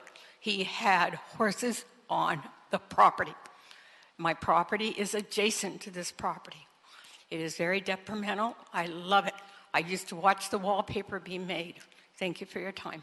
Thank you. Ann Lawson, Edward Morrissey. Good afternoon, Chairman and committee members. My name is Ann Lawson. I'm a longtime resident and a founding member of Friends of Atwater Village, a group we formed as part of a preservation movement to save the Van de Kamp's Bakery building, which stands today. I am also one of the authors of a book entitled Atwater Village, entitled Images of America, Atwater Village, by Arcadia Publishers. This book documents Atwater Village's rich history, including its unique equestrian area. I might add that I was on the Northeast Community Plan that was adopted in 1999, and I do not remember that we changed any of the zoning. So that I'm not completely sure now. I don't have it in front of me. But anyway, we try to keep everything as is in the Northeast. The Van Leeuwen complex is a well-hidden jewel fitting seamlessly into the surrounding equestrian landscape. The complex is a wonderful example of the way Atwater Village's commercial buildings were designed with respect for the adjacent residences and in harmony with the equestrian roots of the area. We respectfully request that you approve the findings of the Cultural Heritage Commission. Thank you. Thank you. Edward Morrissey, Karen Barnett, Karen Knapp, and Kelly Blanpede. Good afternoon, honorable city council members. My name is Edward Morrissey. I'm a resident homeowner at Atwater Village. I'm also a member of the Atwater Village Neighborhood Council. I find some of the statements made by the owner, Chevy Chase Recreation, very troubling. We did have a public hearing on this matter in our public meeting for Neighborhood Council, and I believe I heard the owner state today that agricultural use is inappropriate, but before the Neighborhood Council, they had advised us that they were in active discussions to use the property to preserve the factory and to preserve the showroom, and for active discussions to use the property as a medical marijuana facility. So I'm very troubled because I keep hearing different stories from the owner about what is and isn't appropriate. Also, I just wanted to testify on behalf of Atwater Village Neighborhood Council. We are in support of this, and unanimous support. As I'd mentioned, we've had actually several hearings on this matter. And for Atwater Village, the complex is culturally significant because it is where Van Leeuwen revolutionized the wallpaper industry in the U.S. Not only did he work and innovate in Atwater Village, but he also lived in Atwater Village directly behind his factory. As a resident, Van Leeuwen created a community with his neighbors, kept horses in his backyard, and went horseback riding with his friends on our historic bridle trails. Thank you.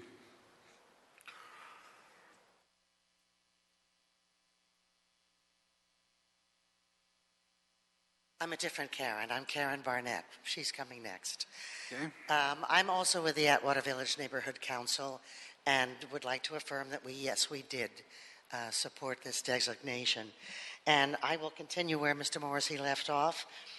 As a leader in his industry and an Atwater resident and horse owner, Van Leeuwen carefully situated his factory to create 30 40-foot buffer zones between it and its equestrian and residential neighbors, while also maintaining a 25-foot height limit on the factory.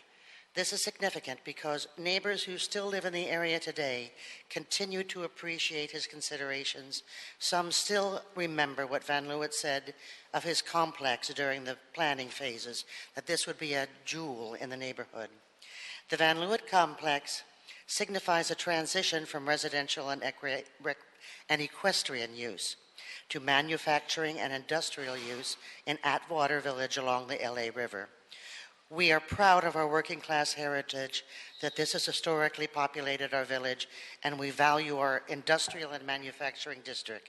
Thus, the preservation of the complex is symbolic for both. Thank you. Hi, I'm Karen Barnett, and I'm also from the Atwater Village Neighborhood Council. And I'm going to continue reading.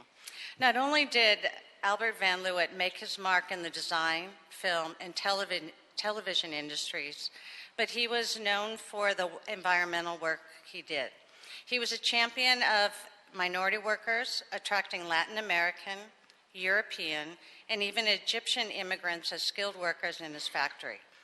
It was known that he paid his workers very well and that he promoted from within, at times promoting workers to supervisory or design positions and enabling many to discover careers. As a man who privately identified with the LGBT community, he created a safe haven and workplace for the LGBT community during a period of post-war heightened homophobia. We are excited the Cultural Heritage Commission specifically recognized that the Van Leeuwen complex should be preserved as a significant LGBT landmark. The Commission found that the complex satisfied Survey LA's LGBT eligibility standards for properties with. You could finish the sentence. You could finish your sentence. Oh, you said quit. Okay. With? Standards with LGBT persons who made significant contributions to the history of art, including commercial art, such as Van Leeuwen's wallpaper. Thank you. Thank you. Kelly, David Yes, Kelly Must. Bompier, and I'm a property owner and also a member of the ELU Committee on the AVNC. And I will finish this up, but I also wanted to say that in 2014, if I may show you these pictures of renderings when the property owner felt that this property was suited for adaptive reuse. Could you give it to the clerk, please? Yeah, thank you. Okay. Albert Van Leeuwen's contributions to wallpaper design and production were indeed significant, as evidenced by the fact that he was awarded the Justin P. Allman Award in 1962 for his contributions. His wallpaper has endured the decades. It's still sold today. We are especially proud to preserve the legacy of Albert Van Leeuwen. He was a talented and ingenious man who was also inclusive and open to diversity in the early 1950s. We at the AVNC would like to see his work and his values honored as a beacon to look toward, not only for our community, but for every community in Los Angeles. We urge you to support the Cultural Heritage decision by voting to preserve the Albert Van Leeuwen complex and thereby allowing the past to influence the future of Los Angeles. Thank you for your time. Thank you. David Must, Jim Reese, Adrian Scott Fine. Thank you, Councilman. My name is David Mast, and I am a stakeholder in Atwater Village. I have served on the Neighborhood Council for the past 2 years. I'm a nationally recognized interior designer of David Mast Design. And finally, I am a member of the LGBT community. I support this motion and implore you as council members to support the motion to make the Van Leeuwen complex both buildings historical cultural monuments for the city of Los Angeles. As an interior designer, these buildings hold significant historical value to the design world. Many of Van Leeuwen's wall coverings that were produced there are still being used today. Aztec Wall Coverings still sells these wall coverings, and Blue Mountain holds these licenses. These designs are used both in interior design as well as in fashion design. Drew Barrymore wore a dress of the Van Leeuwen design in these. Albert Van Leeuwen's significance to the American design is as significant as Florence Broadhurst to the Australian design world. Thank you. Thank you. Thank you. Jim Reese, Adrian Scott Fine, Ben Decter, Corey Smith, and Margot Newman. Good afternoon, Adrian Scott Fine with the Los Angeles Conservancy. We're here in strong support for this nomination for a couple of reasons. One, that we see the nomination and designation really being a tool to help guide and incentivize an adaptive reuse project should it ever happen here. A lot's been talked about already about the significance of this property in terms of its function and its design, but I just want to highlight again the LGBT connection in terms of what Mr. Van Leeuwen was doing was highly remarkable, very unusual for that era. It's a part of our story that we need to tell the full story of LA and its history. In terms of designated sites, there's only a handful of these kinds of sites that really tell this facet of our story. So I think it's really important that this building be designated in its entirety, and certainly encourage your support of that. Thank you. Thank you. And before we go on, I do want to announce that we will lose quorum in about 5 minutes, and we still have more than 5 minutes of public comment. We'd love to get through this item today. It's been continued already. So if you could keep your comments brief, I know you have only a minute, that is brief, but if you could keep it a bit shorter than that, if points have already been made, please consider anything new, any new information you may share. Thank you. Ben Dechter. Chairman Huizar, council members, last week and again today, attorneys for the owners have muddied the waters. Last week, he asked, quote, that you're not designated at the time to give us time to complete our work within the environmental process, unquote. This week, as we saw, they're again trying something new. I was at the neighborhood council meeting where they suggested a large marijuana grow operation, so it's always one thing or another.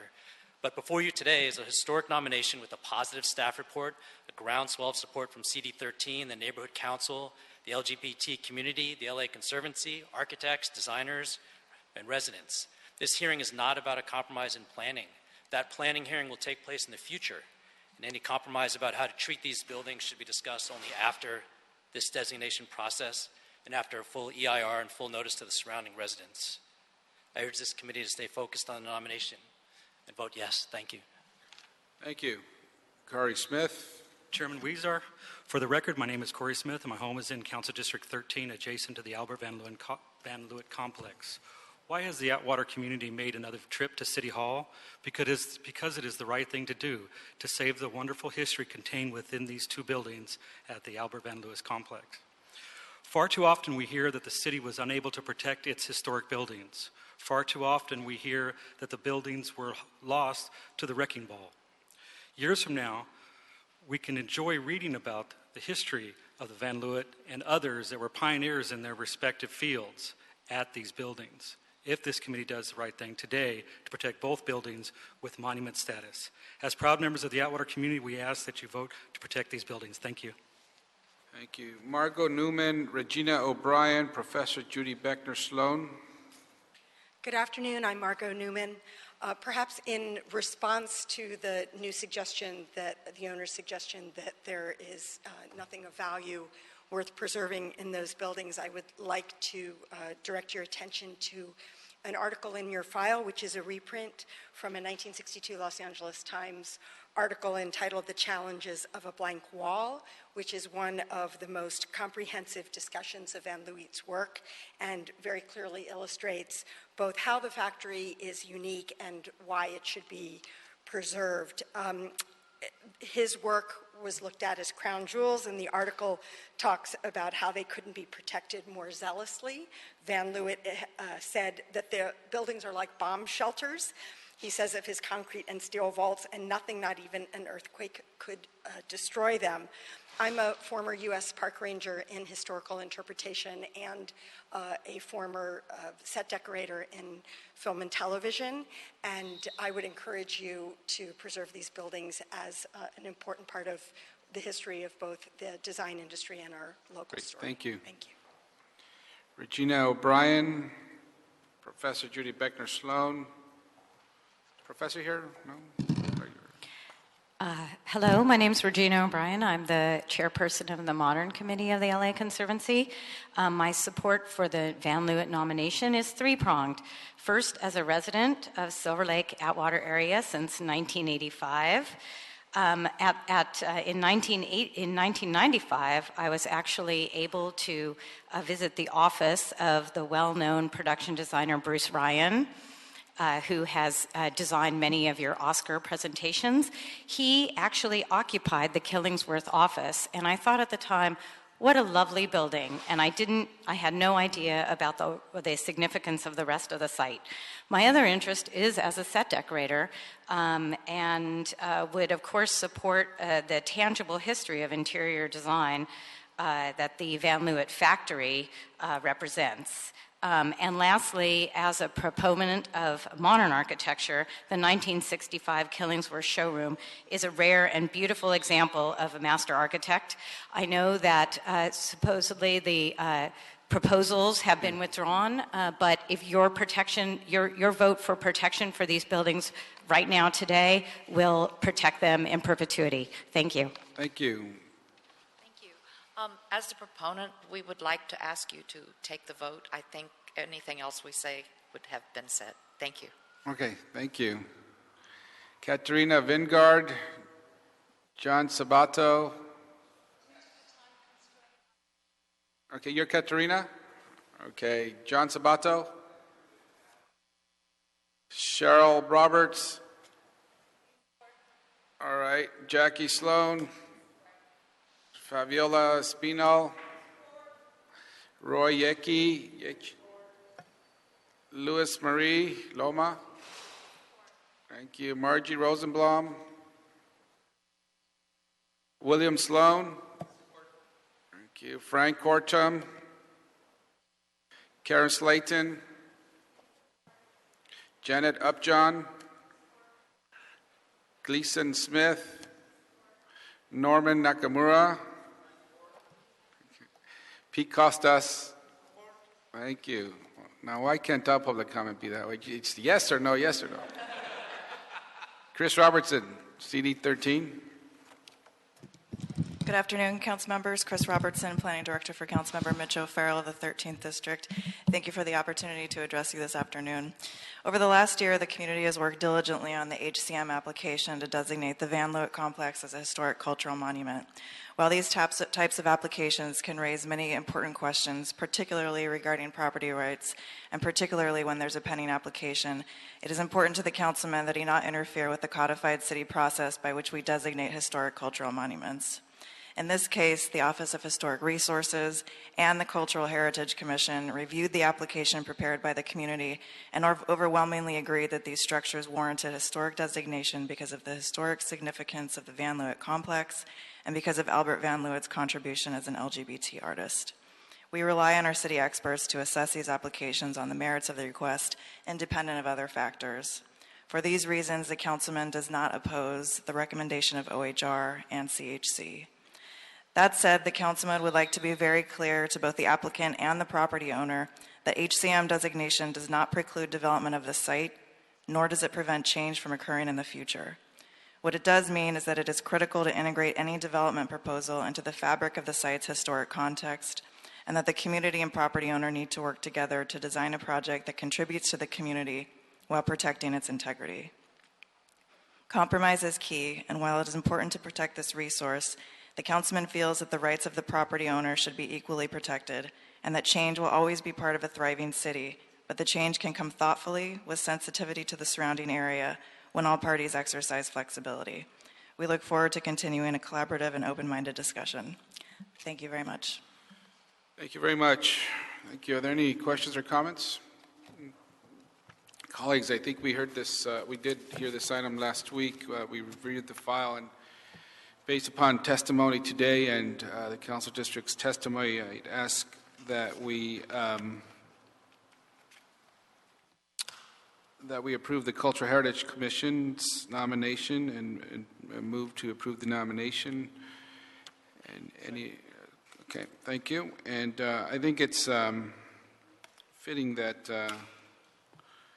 not only the history that took place in this site, but also as we begin to document in a better way LGBT activity in the city that has not really been noted, significant that we continue making those types of acknowledgments and preserve that history as well. So in light of that, let's move this item to full council as proposed by the Cultural Heritage Commission. Okay. Thank you. This is in council tomorrow, correct? Correct. Okay. Okay, thank you very much. So ordered. Thank you. Any other items? No, Councilman, just public comment. We have public comment. Thank you. Patrick Sherman and Jennifer Daines.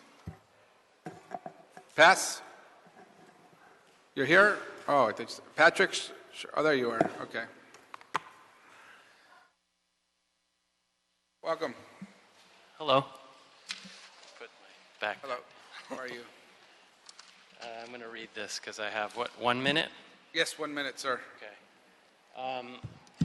I am a aggrieved party objecting to a small lot subdivision on 1324 Quintero Street in Echo Park. I filed a CEQA appeal to the Plum Committee on February 11, 2016, council case number 160180. My hearing has not been heard or scheduled. There is prejudice to me, the applicant, by Plum's delay of the hearing because of the running out of the 180-day statute of limitations on the CEQA challenge. Furthermore, the city's failure to provide any procedural rules which govern the scheduling or hearing of CEQA appeals allows the city to sandbag appellants and thus is a clear denial of the due process. I request that the committee or council office set this appeal ASAP before the 180-day statute of limitation runs out. The council office is aware of my appeal and has been asked to schedule it. Thank you. Thank you. Which council office is this? Plum. No, 13. 13, 13, yes. okay. Yes, thank you. Thank you. Jennifer Daines. It's Dinus. Thank you. You know, there's I sometimes mispronounce based upon the penmanship or penpersonship, but on this case, it's clear, but I just don't know how to pronounce it. Sorry. Yeah, it's a vowel challenge. Okay. Hi, I'm Jennifer Dinus. I'm here to... Can you speak into the microphone, please? It's hard to hear you. Sorry. I'm here to jump off what Patrick was saying, because he's the appellant in this case, but a deeper issue is happening here, which is the bifurcation of the approvals process for small lot subdivisions. I'm sure you guys are really sick of hearing of small lot subdivisions, but this is another problem because we have to go to the APC in order to appeal the tract map. Yet you guys are the ultimate authority when it comes to the approval of the MND or the ND or whatever happens there. And because there's this timeline running and there's no procedure for time limits on when you get to hear this thing. It results in two timelines running in parallel and eclipsing each other. And what we end up happening is what's happening to Patrick, where his tract map, his window of opportunity to challenge the tract map decision has already expired, yet he hasn't even been here in front of you, and CEQA is expiring. Okay, great. Thank you. I would recommend that on this particular project, you speak to the local council office. On the process and procedures, please speak to this guy right here, Kevin. He's a nice-looking guy. He's very amiable. He's well-mannered. You could talk about the process, and we could look into the inconsistencies in our rules and see what issues that's raising for you and others. The particular project, you could speak to the local office, but we'd love to hear about the processes and what that means, scheduling for Plum. Okay, thank you. Thank you. Meeting adjourned. You're welcome. Meeting adjourned. Thank you.